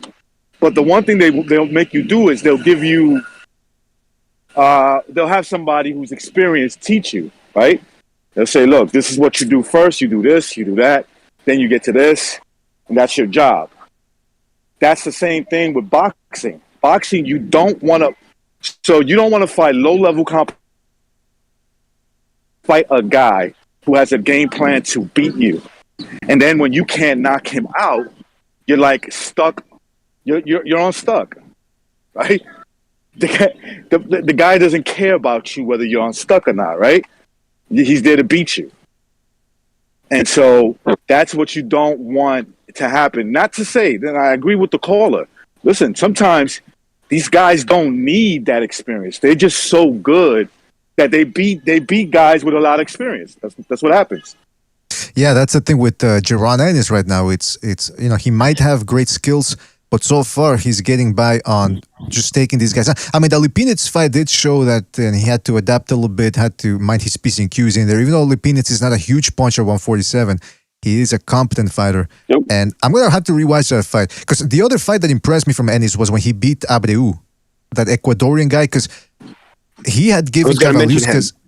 Yeah, he had given Kavaluskas... He made him look bad. Besputin outboxed him, and that was when I said, whoa, this Besputin guy's good. Then Ennis comes along, and not only does he win the rounds, but he does it by beating him up. So that's when I said, okay, so who the fuck is this Ennis kid? And so far, he has shown that he's not just a one-punch wonder. He can beat you down for more than... I mean, has he even lost a round yet? Let's be honest. I don't even know if I've seen the kid lose a round. And I've been watching him. I've watched all his televised fights because Steve Kim was talking about him like he did most of these guys. I learned at the top end guys like Xander. Yeah, Steve talked about him years ago. And I've been watching him all along, and I don't think I've seen him lose a round, and I'm being honest. Maybe against Lipinets, there was the round where he got stunned. But by the way, hold on a second. We got a phone call here. Real quick. 347, you're on the air. 347, what's on your mind? Yo, what's going on, BDA? Oh. Hope everybody had a great, night of boxing. 2 first-round knockouts. Jaron Boots Ennis, I want to touch on him for a minute. Listen, we didn't really see his actual potential. And I think, a lot of people are saying, oh, everybody's a Jaron Boots Ennis hater. No, I think they just want to see his best brought out of him. They want to see a guy who brings the best out of him. And Delorme, he didn't fight like himself before. He was just buttoning in. He was just rushing in, and listen, he had 3 weeks to train. I mean, he didn't really have a proper training camp. It was a fat camp. I mean, so, did we really see the best Jaron Boots Ennis? Did we really see stuff brought out of him? I mean, listen, I want to see Jaron Ennis in with a guy that actually will test him, if you know what I mean. But other than that, he put on a good performance. I'm not gonna lie, he did. Now with Sepeda, listen, all those people were saying Sepeda was washed, this and that. You have to eat your crow, man. Because but Vargas, he was talking all this smack. Had his Latin kings backing him up in the weigh-in. Throwing the gang signs, gang. But look what happened. Gang couldn't help you when he knocked you square out on the floor, on the canvas, bro. He was crying. There's a video surfacing of him crying on one of his Latin king's arm. Bro, are you gangster or not? So he got knocked out. Dude, that wasn't him. That was one of his boys, bro. Haitian. That wasn't actual. That wasn't the actual fight of August. I think it was his brother. Somebody said. Yeah, but that was one of the hip hop weekends fall. Another them are just getting destroyed. But let me say this about the Rolly situation. Listen, this is like a media trial. There's people with no evidence right now. People are crucifying this man. Listen, until there's evidence, just because they filed a police report doesn't mean it's true. I could go file a police report right now, doesn't mean it's true. Okay, so, and we don't even know these other girls are true. We only know this other girl is actually real. She could be making fake accounts for all we know, because we don't know these girls' real accounts, their real if they're even real people. Okay, and now so all these people who are crucifying him, and like I don't think it's a good move for them to just take him off of the fight. Wow, and with just off allegations, I understand, but listen, these could be false for all we know. So I just want to see evidence. That's all. You're absolutely. Listen, it's innocent until proven guilty. Is Rolly Romero is he a crazy guy? Maybe. Is he an idiot? Maybe. Is he inarticulate? Maybe. But doesn't mean he's right. Doesn't mean he did it. Is what I'm trying to get at. Did facts. This just came out right when he is getting his biggest payday, right? So as soon as he's getting his biggest payday, you try to take the man down. You try to, ruin his reputation. These are snakes. These probably some strippers, and they are, jealous. Well, Haitian, I could tell you this: if she was trying to shake him down, if she was trying to shake him down, I'm just being devil's advocate. If she was trying to shake him down, if it was about money, she would have waited for him to after he fought. Those other girls could be fucking all bots that she made up. You're 100% right. But I guess that one girl did fill a police report, and now 2 other girls have come forward now. So there's 3 filed police reports, and I'm 100% with you. I don't give a fuck if there's 100. In the United States, before Me Too, it was you were innocent until proven guilty, but it's too bad. It's already gone. Listen, he's already wiped out. Mayweather's releasing him. He's already off the fucking card. So you'll never see Romero again off allegations. I personally think they're all going to come true because there's so many girls coming out. Nowadays, but go ahead, Haitian, and then we have to go. Nowadays, it's like guilty. It's like guilty until proven innocent. Yep. Let me say this. I saw this movie with this football player. This girl said that he raped her, and now his whole career was ruined. He couldn't go to college, whatever case was, because of this one girl, and now his whole potential was ruined just because of her. So this happens a lot when it's false. But if he did, he needs to be locked in a cage like a dog. But Isaac Cruz, they're saying, I think that's a great opponent for Tank. Now, it might not be the best, but I think it's a great opponent. Peace out to you guys. Have a blessed day. Happy Halloween. Hope you guys enjoy your Halloween. All right, man. Take it easy. Thank you. Right back at you, man. Happy Halloween. I didn't know it was like a Christmas thing. Well, I was just going to say, bro, real quick, I just want to say the hypocrisy of the Showtime Wokedonians, and Steven Espinoza follows me on Twitter and stuff, so I kind of get along with him. But the hypocrisy is thick, bro. I mean, you're taking a stance. Okay, this kid isn't convicted, but just the allegations, you cut them loose. So you cut the dude loose by you're cutting him loose, but the other one who fled on foot drunk, and that's what he's been charged with, fleeing the scene of an accident drunk on foot with bodily harm, sending 4 teenagers to the emergency room, one in critical condition that night. So it was both cars totaled. So he's facing serious time. You know what? But that's all right with Steve. But if you have fucking reached in the car and squeezed a chick's titty, you're done. Exactly. Done. You know what I mean? See what I'm saying? It's the hypocrisy. People are saying, but you said something interesting, Jimmy. You said, well, if more people come forward, then he's in trouble. It could be he's in trouble, but it doesn't necessarily make it true, because when the whole Bill Cosby thing happened, I was skeptical.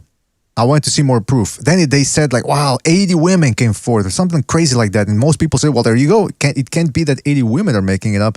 And then what happened? Turned out that none of those 80, well, I think out of the 80 women or whatever it was, only 2 or 3 testified, because the rest, their testimony was too iffy, or they were downright crazy. They were downright insane. No lawyer in the right mind wanted to put them in the stand. So these women that are saying this, you never know. It could be Romero was an ass to them. Maybe they sucked his dick and he never called them back afterwards. And now they're feeding. And let's not forget. Look, listen. These people are saying, well, you have to trust the woman all the time. You always have to take her side. What happens if, God forbid, let me finish, please. God forbid, those people that are saying that, God forbid that one day those accusations are levied against your father, your uncle, a brother, a friend, or you. Because I'm telling you, you're going to change your tune real quick. Well, no, you have to trust me. You have to trust me. No, you said we have to side with the victim, with the one making the allegations, even though there hasn't been. Look, we have to wait until more evidence comes through. And first of all, number two, I want to hear Romero's side of the story. I know we've made fun of him here on this show and all that, but real quick, I know we've made fun of him on this show and all that, but there's a big difference between making fun of a guy and jumping to conclusions and saying, yeah, he's a sexual assault sensation. Go ahead, Regis. Exactly. No, I was gonna say, look, I wouldn't even doubt that he's disrespectful. Like he pushes girls to the limit. You know, like he's one of those type of dudes that don't take no for an answer. Look, all that could be true because he looks like there's something off about him, and not to say that he's guilty, right?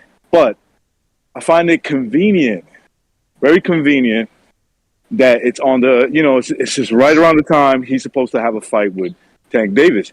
And who knows? Look, one day people will find out. Somebody's going to come out and tell you how it really is. Okay, these were stories that I was hearing in the 90s. The whole circumstance seems shady. It seems like it was propped up. It seems like somebody did their homework, got in contact with these chicks, and got them to talk about what happened between them and come forward and talk about it on Twitter. How come? I mean, if there's charges pressed against them, that's where it should be, right? If somebody filed a report on him, and that's where it should be, and let the media, I guess, say, hey, Rolly Romero is under arrest for being accused of sexual assault or whatever, right? But that's not how it went down. It went down right around the time he's supposed to be fighting Tank Davis, and it could have been as simple as this.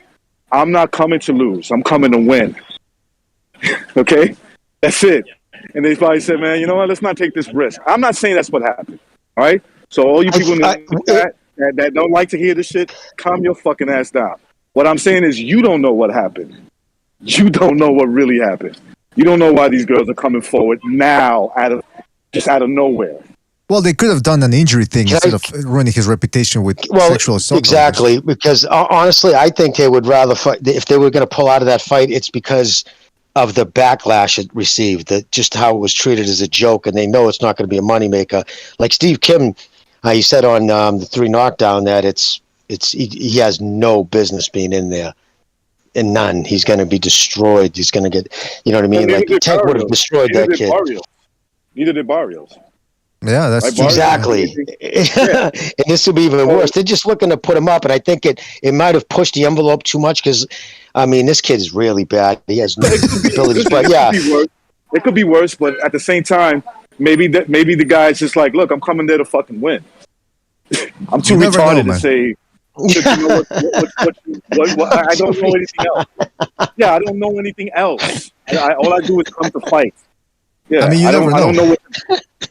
That's a good point. You never know, but this whole thing seems pretty iffy from the get-go. And by the way, shout out to K-Nut for his contribution to the Super Chat. Says, the PBC had to find a way to remove Raleigh after he looked like a lost special ed kid looking for the restroom. Oh, come on, Nut.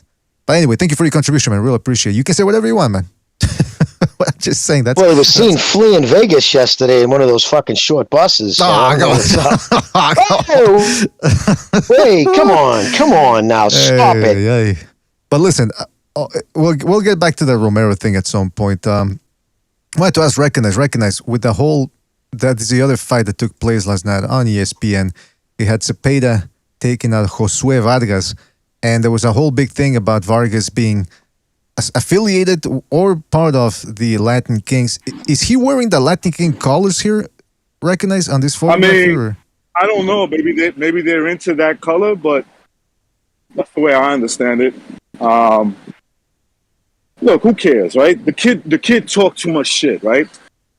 And he broke many cardinal rules about boxing. You know, first of all, when you're fighting a guy, you don't give them extra incentives. Now, I know there's idiots, there's autistic people that, oh, these guys are professionals. They're going to, yes, I get that. Shut your mouth and back the fuck up. You don't understand emotion, okay? You don't understand that. The emotions can work two ways. It can work for you and it can work against you. So Sepeda, who seems to be more of an intelligent man, more experienced, more skilled fighter, was probably incentivized to knock this kid out. On top of that, understood that this kid was going to come out emotional, fighting in front of his hometown in New York and, you know, his people's there. Understood that and channeled that inner beast in him. And that's why he knocked him out. You may not understand it because you know, maybe you don't have emotions. Maybe you're just a fucking robot. But when you fight long enough, you understand that emotions play into it. And when you're fighting an emotional guy, the best thing to do is to trigger that emotion so you can fuck him up. Okay? It starts off with frustration, and the next thing you know, you're dropping bombs on him. Watch him take a shit in his pants, and that's what happened. So that's my whole thing on the fight.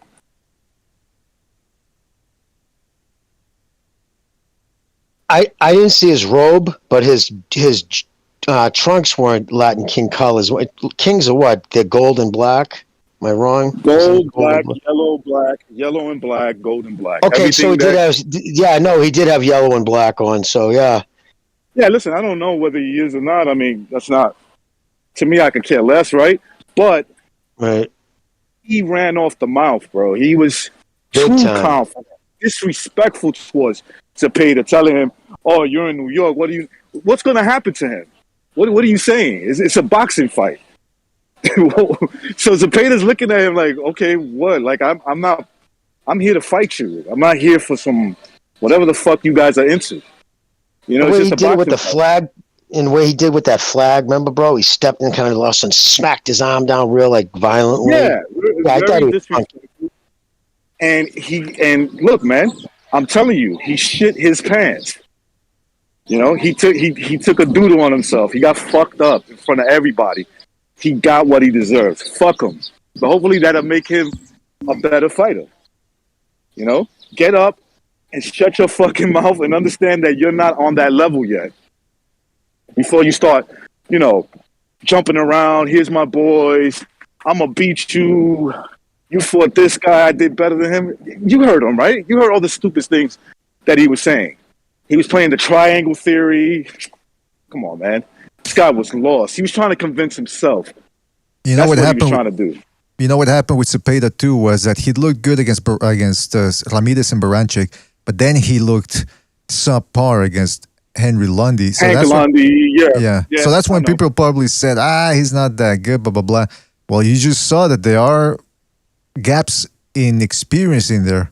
Just because one guy looked bad in his last fight, but he still has a shitload of a better resume than the other guy. So it goes to show you, right? Well, did you hear what he... Don't ever underestimate a guy that you're about to fight. You know, you don't do that. That's a cardinal rule. Like, you could be confident and be like, "Yo, I'm gonna beat you Saturday night. I'm gonna do this for my whatever you want to say." But being disrespectful, being aggressive, getting in his face, making threats, dude, he got what he deserved. That was the best night of the fight for me. That was the best fight of the night. Well, I of course, I was just on Twitter. Haymanites, fucking, he put out a tweet. This is the exact moment I knew Vargas was done, and he's got a picture of Danny Garcia holding his belt. No, Yeah. we don't have to go after Danny Garcia, man. Come on. But yeah, no, fucking listen. Yeah, that kid. Yeah, he played the punk and stuff, and he was caught cold. That's the worst type. You know what I mean? Getting caught cold like that. And when he went down face first, that's always a sign. When someone goes down face first, man, I was almost kind of surprised he let it carry on. But again, the first round. So yes, Sepeda also wanted to say too that he actually said he's the type of fighter, if he doesn't think the challenger is like, if he doesn't think it's going to be somebody, or if the guy's older like Lundy was, he didn't get up for it and he didn't train as hard. And he at least was honest about it. I think most fighters are like that, but he at least admitted that he didn't train properly for that fight. I mean, Cepeda's going to be a problem for anybody 140, man. And it wouldn't surprise me. I'm pretty sure Teofimo Lopez, because people kept saying, well, he can't make 135. Fuck Lomachenko. He's got bigger fish to fry, 140. But now we're starting to see Teofimo Lopez's true colors. He wants catch weights. He wants tune-ups. He probably thought, hey, let me get Sepeda in there as a tune-up. Now he's probably rethinking. Now he probably wants to take on who like some lower level 140 pounder, because Sepeda, man, he can crack, just man. knocked out in the first round. Yeah. he probably wants to fight. I mean, wants to fight that guy. Cepeda's got underrated Right power. before Man. that was good too. Oh yeah, Sultan I was gonna versus say, Sultan, and I'll tell you right now, that Puerto Rican kid was good. He's a talented kid. I don't know if he's chinny like Tim said. He said he could be, because it seems like, but that kid Sultan's got crazy fucking little bust strength, and every time he caught him clean, he did. But it was all flash knockdowns. He got right up. But the fact that he only won by 1 point on each card, how could you knock somebody down 4 times and only win in a 10-round fight by 1 point? That was what the fuck was that, man? What they're basically saying was that they had a 6-4 for the Puerto Rican, and you add the 4 knockdowns versus he got knocked down 1 officially, so it's 3-point difference. He wins by 1. It's bullshit though. Absolute. He won more, but he won more than that. He won more than 4 rounds. I think he won 6 rounds. But it's a perfect example of wanting to see a fighter after a loss. Like I'm just as curious to see that kid fight again, because to be honest, he's a better fighter. That kid showed skill. He just might have went against one of the hottest punches at 118, which has become a monster division. What's that, brother? He had a problem with his awkward style. That Sultan guy has awkward movement. It's hard to see his punches coming. Yeah, that's why he doesn't throw straight punches, and punches don't come straight, are harder to see, and the ones you don't see are the ones that put you down. That's why by the Filipino. That's why his fight with Casimero was bizarre. Casimero. But that's what I'm saying. It was a bizarre spectacle, because it was 2 guys from the same Filipino school of fighting. It's just go all out with the big right hands. They're falling over each other. Out of their minds. Yeah, they're just. And what is it with these Filipinos? They're all explosive. I remember I mentioned Concepcion. I mentioned Concepcion when he fought Juanma Lopez a couple of years ago. Then you got this Casimero and Sultan. They got the calves. Yes. Yeah. I was talking to. Yeah, they're the same people training them. Diego Bandino. He's in the chat. He's from the Philippines too. He's from the Philippines. So anyway, he was telling me that a lot of people like Pacquiao, they have that similar look. I think they come from like the hills, mountains. So they got to do a lot of walking back and forth, Makes sense. So that's why they get the big calves. Yep. Makes sense, man, because they're all almost. Yeah. Well, hey, what about fucking Knucklehead Sean? That's his Twitter page. Sean. What's his name, dude? The fuck kid who he. What's that, brother? Sean Archer. No, the kid who he's the manager of Casimero. He's also Yuzataki. Sean Gibbons. Gibbons, yes. Yeah, he acted all fucking greasy. It was the last fight. Yeah, I know. When he was saying is that what your fight is saying? Remember Jim Gray kind of got into it with him the last time he was on Showtime. But he's the same guy, all right? And Mimo, the dude who claims to be all fucking clean, right? Memo, yeah. Man, he's the same dude who was involved with Casimero with that whole Donaire thing. Donaire went down there, and it was like, no, I want this shit tested right now. That doesn't count. That fucking just because they were trying to hide behind the WBC clean program, and he's like, yeah, but they didn't test you. So anyway, they pulled out, and Sean's the one who went out and said all that crazy stuff. Then next thing you know, it's his fighter with Ugasagi gets caught fucking with the EPO. And again, guys, that shit is liquid gold for boxers, because what does it do? It artificially creates red blood cells. Red blood cells will carry your oxygen into your muscles. You can just fight longer and harder. It is think about it. It's the ideal drug for bicyclists and long distance runners. That's right. And people in the industry too. I remember a couple of them use it. But here's the interesting thing about that Memo. He's the guy that, and I've said this before, in an interview, he said that the money he made when he was doing the illegal stuff was only part of the juice. He said the action was the juice. He liked doing things under the radar, knowing that nobody was going to stop him, knowing that everyone was out of the loop. So you're telling me that guy who admits that doing things in secret and fooling people is part of the action and part of the pleasure of doing this type of stuff, he's all of a sudden stopped? He's no longer trying to fool people? I mean, that's it's So it wasn't just money. Yeah, he was addicted to the lifestyle. He was addicted of being doing illegal things. exactly. You So know, it's almost it makes, obviously I got no proof, and Rayful Shapiro I know is going to be calling me after the show going, don't say that, don't that. But what I'm saying is, theoretically, wouldn't you be swayed more to the side of saying, listen, this guy hasn't really changed, he's still in the action to Of course fool he people? hasn't. So, exactly. Just the things, his comments he made. It's like the heroin addict who's, they get just as addicted to the process of shooting up as they do the high or the drug. You know what I mean? Mm-hmm. Yeah, that's it's conventional wisdom says keep your eye on this guy, because we all know, and Jimmy, you could probably go into more explanation of this, but just because somebody's getting tested for 2 weeks or 3 weeks before the fight, they could inject them with stuff way before that, and the benefits are still going to be felt during the fight and undetected during those 3 weeks. Yeah, you can hide it with diuretics. You can do a lot of different things actually. So that's what I'm saying. So when people say, yeah, but this fighter both VADA tested 3 weeks before the fight. And remember, that's what Memo, I'm sorry to cut you off, brother, but that's what when he says, I get off on the high, it's not just sitting down with Dan Duchesne's Underground Anabolic Handbook, 92 edition, and figuring out a cycle. That's not the stuff, you know what I mean? Like, that's not the fucking thing he's getting the high over. The high over is beating VADA. Exactly, yeah. Being able to fucking put the right diuretics through his body so you piss all the fucking nasty cells away. Just a bunch of other shit. That's what the high he's talking about. So it's beating everybody. So these guys, that's what they do. That's what he did, was learn how to beat doping agencies. And remember when all his fighters, anybody he's involved with, I think is fucking dirty as fuck. That's just my opinion. And remember when Gibbons said, well, what about Donaire? He's got, what's his name, Victor Conte. And he started calling Victor Conte a used car salesman.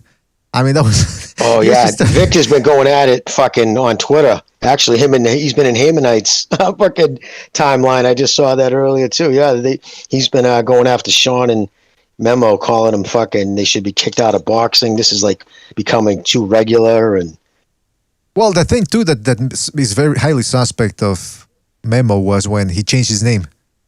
And then he tried to say, well, no, it's because, people have always called me Memo, Heredio, Garcia. It's like, come on, man. You changed your name because you're trying to do what companies do when they get in trouble. They try to rebrand. And that's what this guy was trying to do. And in fact, we've seen other YouTubers try to do the same thing, right? They get in trouble or they get a bad reputation. I just change the name of the channel. People forget. Or some people never even knew in the first place. So that's the way it's done. And I don't trust any of these guys. But yeah, I mean, the Uzcategui, somebody mentioned that too, that Uzcategui was looking very good after he lost to Kobarov. Then all of a sudden he wins the title, and now he looks like shit after the Caleb Plant fight, and he loses to Lionel Thompson too. So something weird going on in boxing. Testing started. He started getting tested. And that's right. There was fair testing, right? And again, it's you got to have the right people, and I believe that's totally what it was. And I believe that's the same thing what happened with the power for Thurman, Spence. I believe all these guys, once they got to the top, F.A. Ajaba, another one. Once they start getting fucking recognized and then the testing starts, they have to pull back on the shit. Don't forget, fellas, the phone lines are open, so if you want to call in, we're still going to be here for Smash the like button, you sons of bitches. That's right. Smash the like button. Listen, this upcoming last 2 months, there's going to be a lot of fights before the end of the year. We're going to be doing our annual boxing report cards before the year's end. I'm also starting to compile information for the year-end awards because, man, we've had a lot of upsets, a lot of good fights, entertaining fights. But I'm looking at the calendar here. Now, the next week we have Canelo versus Caleb Plant. The undercard looks like absolute and total crap. So I'm probably going to be doing something else before the main event. That being said, I'm curious to hear, you guys going to buy it or are you guys going to find other means of viewership? Chief, Jimmy, recognize anybody? Otherwise, I'm just gonna go. I'm sorry. I answered your question, but I was muted. Sorry. Yes, I will be buying it. If I support a fighter, like I support Canelo, I do, and I'll buy the fight because I'm not gonna. How can I sit there and claim myself a boxing fan? And you know, I mean, that's just my thing. I'm not gonna stream it. I don't actually. You have to buy a stick, don't you? Some kind of memory stick or something to stream. Is that true? That goes to show I've never even not done necessarily. You can buy an Android box, which is like technically it's almost like a phone device. So you can stream fights there. You can buy the Fire Stick, but it's lower than the Android box. But it's really, I've learned through experience that if you got the funds, buy the fucking fight, man. You're not going to be lagging. You're not going to be running around for another stream when the first one gets shut down, which they usually do. Just, buy the thing if you got the means. If you don't want to, that's fine. But then don't complain when you can't find a good stream. Wait till Sunday morning on YouTube. Yeah, all zoomed in. And, all zoomed in and then black and white so that they don't get the copyright. I mean, come on. But speaking, we get a phone call here. Let's go to 386. You're on the air. 386. What's on your mind? Yeah, what's up, fellas? Happy Halloween to everybody. I want to say a couple of things. So, was that a first round stoppage? Which one? The Sepeda fight or the Jaron Ennis Delorme fight? Ennis, yes, it was a first round stoppage. Yes, Ennis. Okay, so does he have all knockouts, or was that the first guy? Like, what's his record? His record is. I just closed it. Hold on a second. He's got a very high knockout ratio. 28-0 with 27 knockouts. 27 or I think he's got 7 first round knockouts in his career. So okay. First of all, let's clear it up. He's 28-0. He's 28-0 with 26 knockouts, and I think he's got 12 or 13 first round knockouts. Wow, that's brilliant. So my point is, he's gone the distance, or he's gone much further with way worse fighters. So this fight really tells us absolutely nothing. I don't know why everybody's. So he's gone way more rounds with guys who are way worse than Delorme. So obviously, so the way I'm seeing it is like the fight was supposed to end early, or what happened was supposed to happen because people have already they're saying, oh, this kid Ennis is so good, but way worse fighters have taken him way into deep water, way further than this guy has. So I don't see what this fight could have possibly told any of us. Like, we didn't get to see it. Can I just say something, caller? Couple of things, brother. First off, he's gotten older, so his power could be increasing as he becomes older. I'm just saying that could be one thing. And another, he caught him cold. The same thing with Sepeda in that fight. He caught him cold. When you're cold, you just can you're much more apt to get knocked out. Mm-hmm. Yeah. No, those are good points, and that could have been what happened. And I'm just saying, we really didn't get to see anything. And maybe he did get caught cold, but he's been this guy's been knocked out before. Crawford, what he doing 6 rounds, and he's older now as well. So I just think you have to see a fighter go like 5-6 rounds, even if it's a shitty opponent that's old. To me, we didn't really learn anything because it was a first round knockout. Remember when Wilder was knocking out all these guys in the first round? We didn't learn anything until he fought Fury or Old Man Ortiz. So my point is, he can be another Deontay Wilder. I slightly disagree with you there because he's already. I slightly disagree because he's already proven in the fights that have gone longer, he's beating these guys up. It's not like a Wilder situation where he's not doing anything for the first 6 rounds and then finally he lets a big right hand and drops him. This guy's showing skills in there. He is beating guys up. Now, I'm not saying he's the next great thing. I'm not saying he's the next pound for pound king, but you have to give him a modicum of credit for displaying the firepower that there's no doubt about it. He does have superior firepower in there. Probably better than a guy like Garcia. He's got the BDA, yeah, you're saying he's got superior firepower. Yeah, he's got the slightly kind of comparison to Roy Jones in terms of fast twitch muscle fibers. He does have that, but we really can't judge this guy as a fighter until he's we can't. Lipinets took him 7 rounds and he didn't knock him out cold. I'm saying we really got to see if he does have the firepower, but we got to see if he's got the mental fortitude or the intestinal fortitude to to fight as well, not just these like insane athleticism qualities. Just you want to see him fight competition. Not how many times can you watch? It's a tune-up fight for anybody else. When you go in against somebody that everybody knows you're going to beat, what the fuck does that tell you? It doesn't tell you nothing. And unfortunately, I think we're going to see exactly the results of that type of next coming Saturday. Watch. I really think Canelo's going to put it on Plant, and it's because Plant's never faced that kind of adversity or strength or. Yeah, we're going to see what soft matchmaking does. Yeah. It's going to be a prime example of soft matchmaking meets iron. Let me say, but Jimmy, but that's the thing. Like, you get these guys like Lomachenko, they won a championship. If you're that good, why don't you maybe his people above them don't want him going after it, but why don't you go after it as soon as possible? Like, go after if you're that good, if you got that much firepower, as BDA keeps saying, go after a championship in your 10, 15 fight, or as soon as you can. Like, knock out the best guys. Don't just have these fights that are, you know what the outcome is going to be. It's fucking stupid. It's a waste of time. It's like theater from Al Heyman. It's literally a concert. Yeah, that's a good point. And listen, that's all I'm saying, boys. All right. Well, listen, Jackson, thank you for your call, man. We'll catch you in the next one, right, man? Take it easy. Jimmy, does anyone know what the exact situation with Jaron Ennis is? Because, I mean, I know he's fighting for the PBC, but they're saying that he's managed by Cameron Duncan. So, I mean, I thought... but listen, anybody can have different managers. Heyman is just an advisor. I saw Ring IQ tweet that he's a PBC fighter. I mean, he's a Showtime fighter. I don't know if he was trolling somebody, and that's why he said that's why he can't get the PBC guys. But listen, if he's fighting on PBC cards... headlining PBC cards, he's a PBC fighter.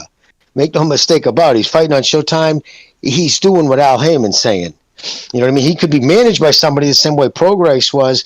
Maybe his contract's a little different, but right now he's with the PBC. Okay. That's interesting. Okay, because I mean, I'm trying to figure out exactly. Usually they say Heyman is the manager, technically, and or in the shadows rather. But now when I heard that Duncan is the manager, I said, well, wait a minute, does this guy have two managers? So what's going on here? But hopefully it makes it easier to get the big fights or the most significant fights. If not, we're in trouble. Because like I said, I don't want to see Ennis in there against Mauricio Herrera. I don't want to see him in there against Kavaliauskas. Because, look, I think it's conventional wisdom says that if Crawford and Ortiz could take Kavaliauskas out, fucking Ennis, who shows about as good, if not better, firepower than those guys, probably takes him out as well. So, come on, man. Put him in there against Butaev, or whatever the guy's name is. Somebody new, relatively new. Or put him in there against Besputin. What did happen to Besputin, by the way? I want to see what Alexander or Rasputin, as Recognize calls him. I want to see what, because this guy looked like a lower tier version of Lomachenko. And then all of a sudden, he had the no contest because of I think it was a test. Okay, so he fought Viktor Plotnikov this March, and then this September he fought Mauricio Pintor. Technical decision and a KO. All right, so he's still back, but if he's not on his supplements, then he might not be that good. Anyway, I'd have to rewatch those fights, or watch those fights rather, see how good he is. Also, I want to talk. And can I just say one other thing, brother, real quick before I forget? Because Boots Ennis, he's also going to fight more often. If he falls into the same PBC thing, if they don't, I hope he demands, because if he fights once every 18 months, you know what I mean, or twice every 18 months, it's not enough. And his skill set's not going to improve. Mm-hmm. Absolutely. Especially if they're matching him up soft. The one good thing I would say about fighting a lot, even if you're fighting lesser level competition than you still stay sharp. And Jimmy will understand what I mean by that. Doesn't mean that you're getting better, right? It's just you're better at what you do, what you know how to do. That's what it does. Now, the part where you need to steel sharpen steel, that comes with better competition. That comes with guys that have a game plan to beat you. Okay, that's where but the one thing I would say, if he's going to fight scrubs or guys that he can beat, you know, he has a 95% chance of beating, you know, then it's good. Then if you're going to do that, then you might as well fight a lot then, because that's how Chavez stood sharp. Exactly. And I'm looking at Jaron Ennis' couple last performances. In 2019, he only fought twice. And he's still a prospect. I mean, that's unacceptable. They got to match him at least 3 times a year. At least. Exactly. Minimum of 3 times a year. Should be fighting 5 times a year when you're a prospect. Look, the way he's been looking against his last couple of opponents, decent opponents in Abreu, Van Herdin, I think he was on his way to beating him before that headbutt. Lipinets and Dulorme, he's ready for the top welterweights, man. I don't care what anyone says. And look, if he loses, then okay, then we were wrong. But at this point, with limited fight dates, we don't really have time to see him in against Mauricio Herrera and these type of guys. Now put him in there against the top of the top.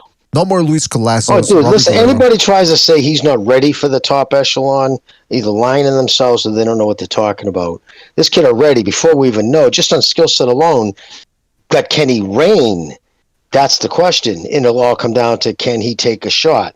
Can he handle a fucking barrage from Terrence Crawford, Victor Ortiz, or a Xander Zayas who's only 19, when he's 22? That's the question, because we don't know. It's complete speculation at this point, because he's never been match tough. That's right. The only way we find out is if they fight. So keep this guy active. Also, the other thing is there's rumors coming out that the Zone is going to be purchasing BT Sports, and they're going to be taking the Premier League with them. There's also rumors that they're going to be doing pay-per-views. That's an awful rumor right there. And I was watching the Boxing Asylum, I think it was last week or 2 weeks ago, and they were playing clips of Eddie Hearn saying, pay-per-view, no pay-per-views, that's over with, that's an old model. And then all of a sudden he's saying, yeah, I never said that. So they cut him on his own lie. Oh, fuck him. Yeah, man. I'm dumping it right away. If they start trying to do pay-per-view, like, fuck you, dude. It's the reason why I bought into that. You know what I mean? I'm already pissed that ESPN's doing pay-per-views. It's like, what the fuck do I got paying this, monthly subscription for? At least, listen, if they do the pay-per-view, they better at least say, okay, the guys who already pay us, a monthly stipend, a yearly thing, whatever, it's half for them. That's, what I mean? At least if they show some love to people who support the fucking app, I won't probably pull it. No, they won't do that. They won't be that. They're not that nice. Of course they won't. Because look, I said before, if I got the funds, I will pay for them. Fucking phone. If I got the funds, I will pay for they're Joy-Offs. Jacobs. Fucking jerk-offs. Fucking jerk-off. I mean, listen, if I got the funds, I will pay for something, right? But the reason why a lot of people steal cable and all that stuff is because the prices are outrageous. Like, for example, I'll give you an example. Here in Canada, they actually charge you for unlimited and all that type of stuff. But in the United States, it's a different model. You have more competition. But here, since there's less competition, they just charge you for stuff that they shouldn't be charging you for in the first place. And the same thing with cable. Oh, you want the gold package? You want the deluxe package? They'll charge you like $100. They could be doing, I don't know much about much, but I've heard people that are knowledgeable in cable, in the broadcasting industry, they say they shouldn't be charging that much. So if they were charging sensible prices, people wouldn't be stealing it. So it's the same thing with the Zone. If right now the prices are sensible, but if they start introducing pay-per-views, fuck them, man. Like Jimmy said, I'm cutting that shit off, and I'll watch it another way. But I'm not paying overinflated prices, that's for sure. And now they're saying that with the Wilder Fury fight. What did I just read? A quote that Bob says he believes up to 50% of it was stolen, meaning like that thing. If people had to buy it, I believe that. I believe fucking half a million people probably fucking swiped it. It's an outdated, antiquated fucking. Yeah, I did too. You know what I mean? And it's a fucking, but it is. It's an antiquated, outdated platform that can be, if you can steal it like that, why do you think Canelo was staying away from the pay-per-view? Why do you think he was like, no, man, my purses are not going to be conducive, on something that could be stolen. You know what I mean? Like, so I get the cut of the pay-per-views that what? People don't steal? Fuck you. I want my money guaranteed. And that's why he got 40 million guaranteed and not a slice of the fucking pay-per-view. Guaranteed. Yep, I mean, it's learning a lot about Canelo's childhood on this 24 shit. So I'm learning a lot about Canelo's childhood No kidding. Which I kind of already knew, man. So he said he was a bully. He said when he was growing up, he was a bully. And his reason for it was they used to pick on him because he was a redhead with freckles. And so, you know, he was a kid that was learning how to box already. He come from a boxer family, so he started beating some people up. Good for I him. saw the same thing. Dude, hey, brother, real quick. Same thing. I grew up this kid. We used to call him Woo-Woo. Like a siren, because he had bright red hair, right?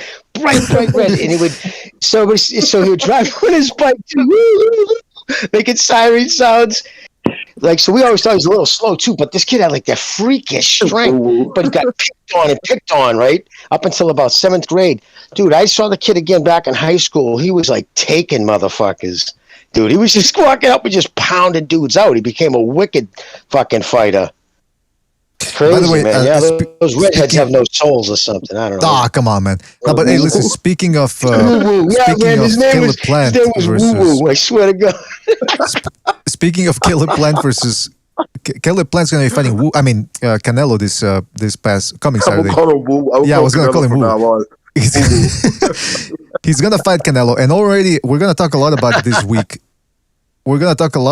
week. But already I'm encountering a lot of people saying they have the feeling. They're getting the feeling. Now, don't confuse it with the 1930s feeling, which was, the feeling was when you start being attracted to guys. Now, this is a different feeling. People are saying they got the feeling that Caleb Plant is going to upset Canelo. So we're going to talk more about the feeling this coming week. Yeah. Just tell him to take a fucking X-Lax and get rid of that feeling. What's an X-Lax? Oh, it softens your stool. Okay, come on, man. Shit. I mean, what the come on, what Jamie, do you mean? Stop it, dude. But listen, it's a Sunday show. He's gonna fucking beat that kid. He's gonna, like a stolen car. I'm telling you right now, fold him like a lawn chair. Yeah, I'm getting the feeling the opposite way around. I have a feeling this is gonna be a brutal beatdown. What do you mean the opposite? Didn't Canelo, Jimmy just say it was obviously when I said okay? Yeah. That's right. Yeah. I hope you guys didn't confuse that for Plant giving him a beatdown. No way. He's gonna fucking treat him like a rolly date. Oh, is that too soon? Sorry. Rolly, come on. So okay. I thought I didn't get it at first because you said you said it all together. I thought you were talking about some toy from the 1970s. Rolly, he's gonna treat him like a rolly date. Oh, come on, man. And by the way, man. Anyway, we'll get that another day. But I'm just curious for you fellas. I know some of you don't like Canelo, but are you finding it hard to find someone to root for in this fight between Caleb Plant and Canelo? Because Caleb Plant, no, not for me. I'm rooting for Plant, but I'm realistic. He's gonna get destroyed. Because I was listening to. Do you guys not like him before GGG, or that robbery really pissed you off and all those things? I'm just curious. Now, you don't even have to get into that. I was just curious. I always liked him prior. The night of the fight, I was going for G, but I've always been a Canelo fan. I've never really liked him, but I never really disliked him. In this fight, I'm just completely indifferent. I don't really care. He's going to be undisputed. It is the big deal. It's in a division that's very convenient for him, that there's no real talent there to beat him. The only one that might be able to beat him, who doesn't have a belt, he doesn't want to fight. He can't make middleweight anymore. He's not going to go back up to light heavyweight. So to me, it's just kind of like, okay. I'll catch the replay. It doesn't. But honestly, even at 160, do you think there's anybody 160 who could beat him? But I want to see those fights. I want to see him shut Jamel Charlo up. I want to see him show that Boo Boo Ennis is more like, not boom boom, but like bust. I want to show, but he can't make that weight. So, he can still fight those guys. He would just need to. They would just need to. Well, Andrade, I guess, is saying he'll go to 168. Listen, I mean, Andrade, I've seen this kid. Been watching him fighting since he was in the amateurs here out of Rhode Island. Kid's a talented kid. Made a lot of bad mistakes. Had a lot of people run his career the wrong direction. Some of that shit's on him. But let's be honest, guys. The dude went life and death with Martirosyan, who put him on his fucking keister.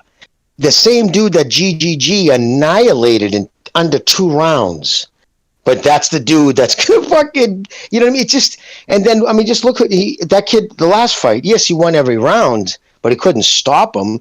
He's a very pedestrian fucking fighter, tough but pedestrian. Williams, it's just boo boo. The fact that they're laying their chips on him to beat Canelo, like get the fuck out of here, man. That's just silliness. You know what they're hoping for Andrade? This is what I think they're hoping for.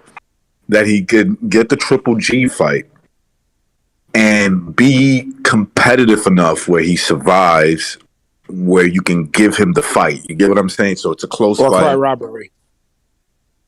At the very least, I think the most important thing is to get him a W over an aging Triple G. That's why you're gonna see with Triple G versus Murata. We're gonna see what happens with that. You know, if he wins and he wins impressively, let's say he knocks out Murata, they might not put Andre in there with him. Now, if he wins and it's like Triple G had issues and he got tagged up, and you get what I'm saying, right? It's a tough fight. Full speed ahead. They might put Andrade in there with him, you know, with the game plan of, look, stick and move, survive. We'll give you the fight, you know, that type of thing. Yeah, I mean, look, with the whole. Then maybe Canelo. I thought you were finished. Like, right, and then maybe. Recognize he's throwing feints. Don't be surprised if Murata ends up being. I'm good at feinting, bro. I'll feint you. I'm telling you. Don't mess with me. Don't be surprised if Murata comes out on top of all this stuff. Murata, yeah, I mean, he's tough. He can fight. He's powerful. And I mean, if he actually has any belief in himself of being the best fighter in Japan right now, when that's a big if, because there's a lot of talent out of that country right now. If he weighs that in on his shoulders of wanting to do that and doesn't crack under the pressure, he's going to be a tough guy to beat. And let's remember, Andrade is what, 34, 35, approaching 35, 36? He's not a spring chicken. Anybody's going to upset him at any moment because those reflexes are going to start going. Yeah, I mean, I guess Liam Williams. Jimmy said I wanted to correct Jimmy slightly there. I don't think he won every round, and even the rounds he won later on, he was clinching a lot. That's the thing. Like, okay. I said he might have. I don't really even pay that close attention. No. You said he won. You said you gave him every round, including rounds that never even. All right, I probably did, man. I'm telling you, Jimmy. Rewind it. Shame on you. You got a little out of line. A little line. Yeah, you got a little out of line. A little out of line. I didn't even see the fight. No, get the fuck out of here, man. No, but... I swear to God, I didn't watch it. I watched the highlights, man. Oh, come on, man. No, but look, I think... would I like to see Andrade versus Canelo, even now at some sort of catch weight or even at 168? Yeah, I'd like to see it. I'm a boxing fan, and I do think Andrade will always make things will always complicate things for most guys out there. But catch weight. Well, whatever, man. But what I'm saying is, I didn't mean to interrupt you. Yeah, but what I'm saying is Canelo. Was that catch weight for Andrade, who's a naturally 168 pounder? For Canelo, no. Canelo's gonna say, "You come up to 168, bitch," and that's it. That's right. Yeah, that's a good point. Yeah, what I'm saying, whatever Canelo wants to give him to make the fight happen, if he wanted to. But the point is, I would like to see Andrade fight the top guys because I do think he can complicate things. He's a very skilled fighter. But they're making him out to be this boogeyman. And I've said for the past 2 years, that's not the guy, fellas. Those of you that are trying to get on board the Andrade train and say, yeah, he's the best. You know, he's like the Paul Williams of our generation, or like the guy that nobody wants to fight. Nah. Well, here's the thing, BDA. And again, like, where does this boogeyman come in? What's he gonna do? Out-slick you? Boogeyman beat the shit out of people, bro. Exactly. and he gets touched too. Let's not forget, man. Andrade isn't like he's slick, but he's not a slick defensive fighter because he does get touched. And if again Monterosian puts you on your ass, fucking Canelo puts you in retirement. And here's the other thing, man. My thing about it is Andrade could potentially beat Canelo because you never know. I don't have a crystal ball. But we've already seen Canelo in there against a facsimile of Andrade, which is Billy Joe Saunders. In fact, I wouldn't call him a facsimile. I would say he's about the same fighter, except they do things a little differently. Certain things a little differently, but they're about the same fighter. And Saunders faced better competition. Right. So why would I get excited or demand that Canelo not fight these type of guys or other bigger guys, but go against Andrade? Now, here's my thing. Canelo Benavides that's a fight that I would be interested in. Now, some people could say, well, Benavidez has never fought anybody, but the way he's beating him up, and again, some people could say, yeah, but Ronald Gavril gave him a tough fight the first time. Yeah, what happened in the second? He brutalized the guy for 12 rounds. I'm surprised he didn't stop it. The only thing that kept Gavril in that fight was his conditioning and his heart. Now, Andrade, he's got plenty to do at middleweight. There's Charlo, there's Golovkin. Now, I know they're going to say those guys don't want to... Well, actually, that brings me to Golovkin because he can be criticized for...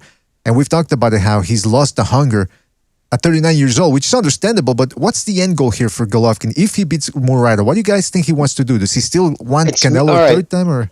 It's no, Third dude. fight, Honestly, Third fight Canelo. That's his end goal. The zone. Somebody from the zone already mentioned it. If it doesn't happen soon, recognize, I don't think it happens at all. Yeah, no, I'm saying by time if he doesn't, if he doesn't hit by time 40, it won't be. Guy from the zone, and the guy said clearly, they talked to Triple G's people. The main goal is a third fight, Canelo fight. If not, then to try to go for undisputed. All right. Well, that's okay. The zone. Oh, of course, that's what the zone wants because it's the biggest money fight. But at this point, I'm gonna tell you right now, Triple G, the big drama show days, that's done. He's there to keep his wife in fucking fur coats and diamonds. That's the gods. I'm just being honest, dude. I know. I'm being honest. They've developed a very expensive lifestyle out there in fucking West Coast, and right now he's fighting for pay. That's all he's fighting for. He's reached that mercenary stage. I don't even consider him. It's just so predictable. Now that he's 40, all these dudes are calling him out. Like these dudes who wouldn't have they didn't use words with the letter G in it just in case it sounded like Gennady 5 years ago. Are all fucking, and like Charlo just did it last week. Right after they announced the fight was a done deal. Charlo, I'll fight Triple G. Like, here you go again, guy. Jeez. You cheesy clout chasing zipperhead. But the one thing I don't totally disagree with you, Jimmy, but the one thing I would disagree with, the level of competition. If he's going to fight Murata in December in Japan, that's not necessary. That's not a cherry pick, bro. That's not a... agreed. 100%, dude. 100%. It's, why, though? Money. Yeah. Because it has to, in order to make money, it has to be at least decent to get the kind of money he wants. I think that's the reason why right now he'd still fight Canelo, but I think by the time he hits 40, he knows better. That'd just be silly. I think it'd be silly to fight him now. You know what I mean? But it's a shame. It's just a shame that we didn't see all the hunger from these fucking dudes back, in 2016, 2015. Remember, they wouldn't even fucking look his direction. Nope. Yeah, and I've gotten into this with other people and other channels when people say, yeah, but Golovkin, he's struggling now. Of course he's struggling. He's 39 years old. Nobody wanted to fight him when he was 35, 36. Nope. And how many times you guys ever seen him get rocked? Seriously rocked. I don't remember him ever being rocked. You know when he got rocked? Jimmy? He got rocked in a highlight video of him and like that World Boxing Super Series. He got rocked in one of those. That's how far back you got to go. Oh, yes. That's right. He did get a little fucking stunned and then caught him behind the ear. Yes. Golovkin was in the... That's a shot. Yeah, that's one of those things. Golovkin was in the World Series of Boxing? Golovkin was in the World Series of Boxing? I didn't know that. No, it was a tournament. It was a tournament, not the World Series of Boxing, but it was like some sort of tournament. Well, that's the tournament. Yeah, that's the... I mean, that's the amateur, semi-amateur. Anyway...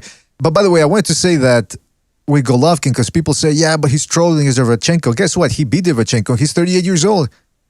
So when people say, well, Charlo looked better, well, he's supposed to look better. He's in his early 30s. I mean, I don't understand why people... Charlo won the fight. Gennady ended fucking Derevchenko. He's never been he won't be the same after that fight. Like, that fight ended him as a serious threat that took everything out of him, in my opinion. Well, listen, I wanted to keep this show at 2 hours. I do have to speak to you fellas if you have the time after this, because I might. I got you. It's Halloween, so I want to try to do something on a second Renaissance. Right, but I want to confer with you guys. I want to get your opinion on something for that. So if you guys got the time over there who are watching here, and if you're not subscribed to Second Renaissance, go ahead and do that. Second Renaissance, it's the secondary. Oh, actually, we have a phone call here before we go. Let's go to a phone call. Screw all the rest of the stuff. 818, you're on the air. 818, what's on your mind? Hey man, how's it going? Hey, I just wanted to say, Fantastic. because you guys were talking about Triple G, I was gonna say I think the plan for Triple G is just cash out Munguia on him. I think Munguia is just being built to be fed to Triple G, and with Andrade, I don't think Andrade wants to fight anybody, man. To be honest, he has that one Kazakhstan guy that's been chasing him for like a year and a half. I think his name is Zanabek, and he just ignores that guy like he doesn't exist. But that'd be like his toughest opponent today, actually. So I really don't even believe the guy anymore. I kind of used to like.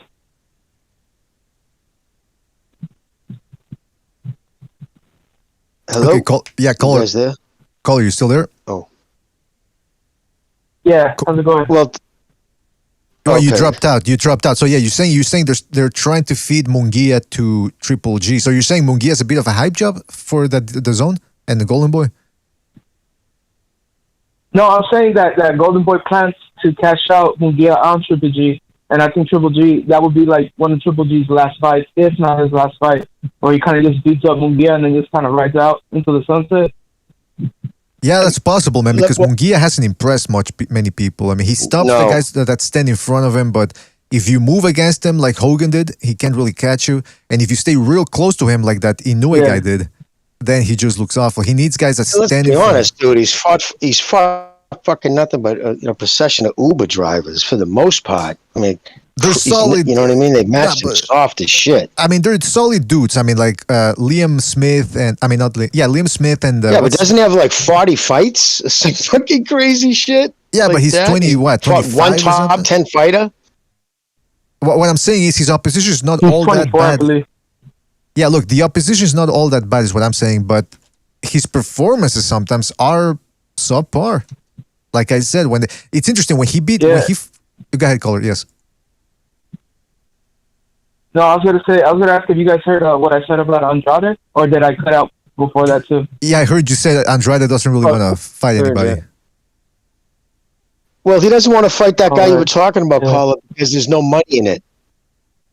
Because he needs to fight somebody, Carla, with a name. He needs to fight somebody who'll be a draw.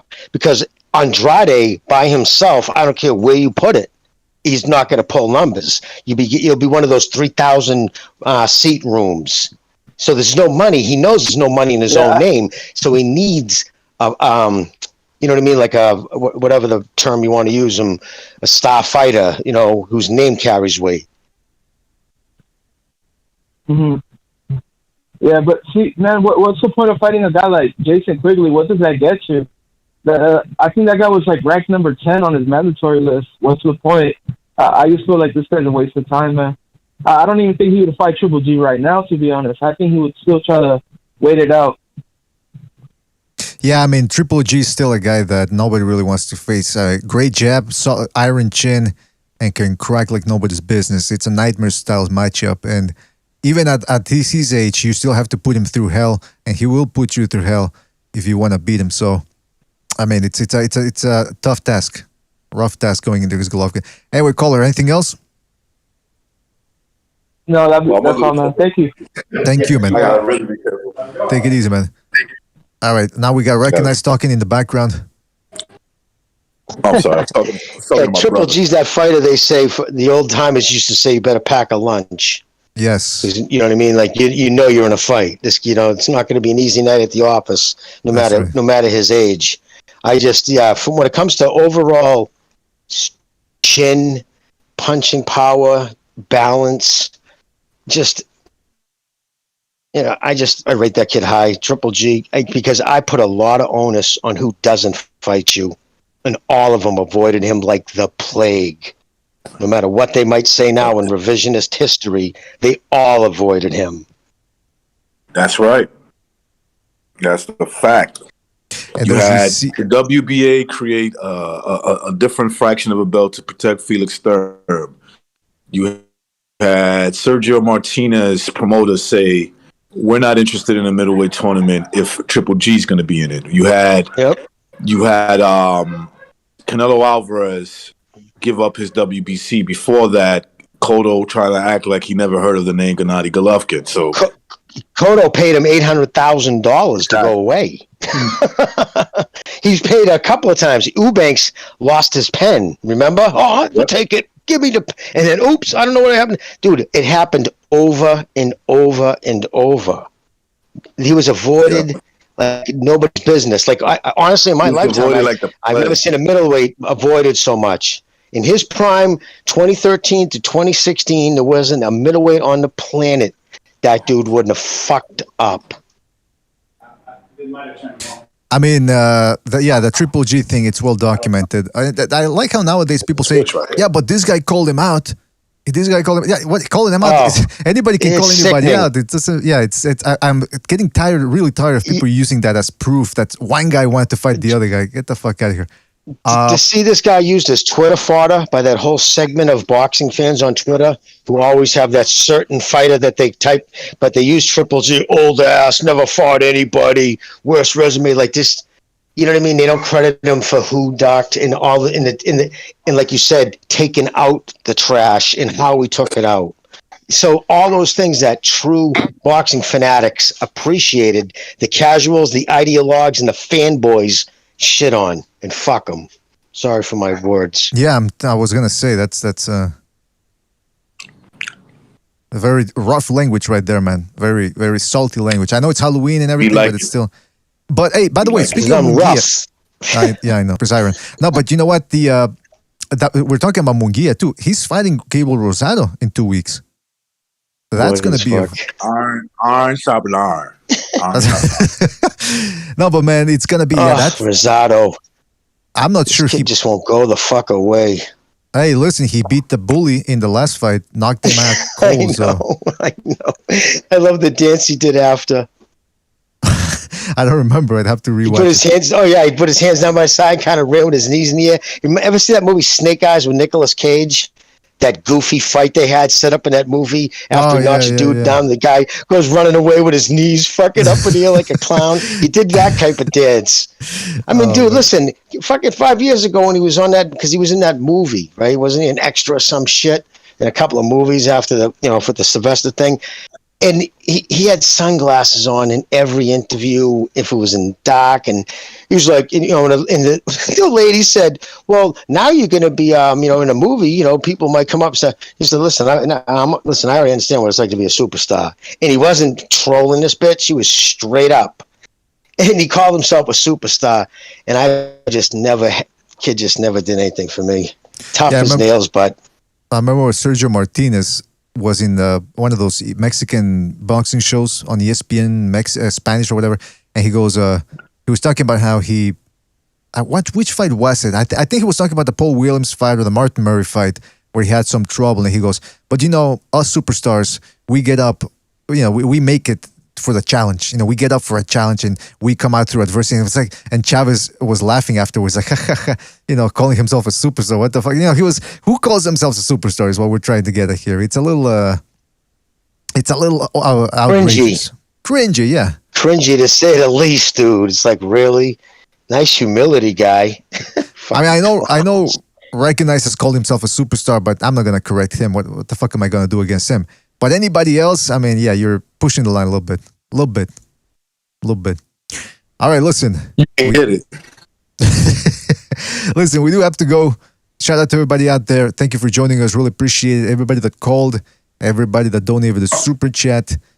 Don't forget to hit the like on the way out if you still haven't done so already, and subscribe and check out the Second Renaissance. Check out the site. Put the link there in the chat. A lot of great callers today, man. I'd say today was one of the better days for callers, man. We didn't get any callers. No crazies. Shout out to the Yes, King Ebenezer, Alan R, Floyd 972, Alan R, already mentioned him, Grievous, Iceman, Diverse, Conscious, Neil Simpson, Eparokua. Who else we got here? Heretic was here, George H, Grievous, Uncle Brent Apostrophe, Gulzar Hussein, Rich Kurek, Roderick Davis. Put the song on your YouTube channel, and if you can't do that, I'll post the email next time, or try to send it to you somehow if we get into conversation. Floyd 972, Not K Not, and everybody, like I said, everybody that called in. I want to give a shout out to Jimmy, Recognize, Chief, everybody that was here on the panel, and that's about it. Actually, okay, so Red Rook Davis. I'm gonna put this is our fan email, Rod. So if you want to send something there, please no dick pics or anything. We're not at that stage right now where we can cipher through everything. And I got enough dick pics on my hard drive. So shout out to everybody. Really appreciate it. Catch you on the next one, fellas. Take it easy. Salud. Salud. Oh, and by the way, don't forget to check us out on iTunes, Spreaker, and Spotify. I forgot to say that at the beginning. iTunes, Spreaker, and Spotify. You can check out the archived episodes there at your leisure. At your own risk.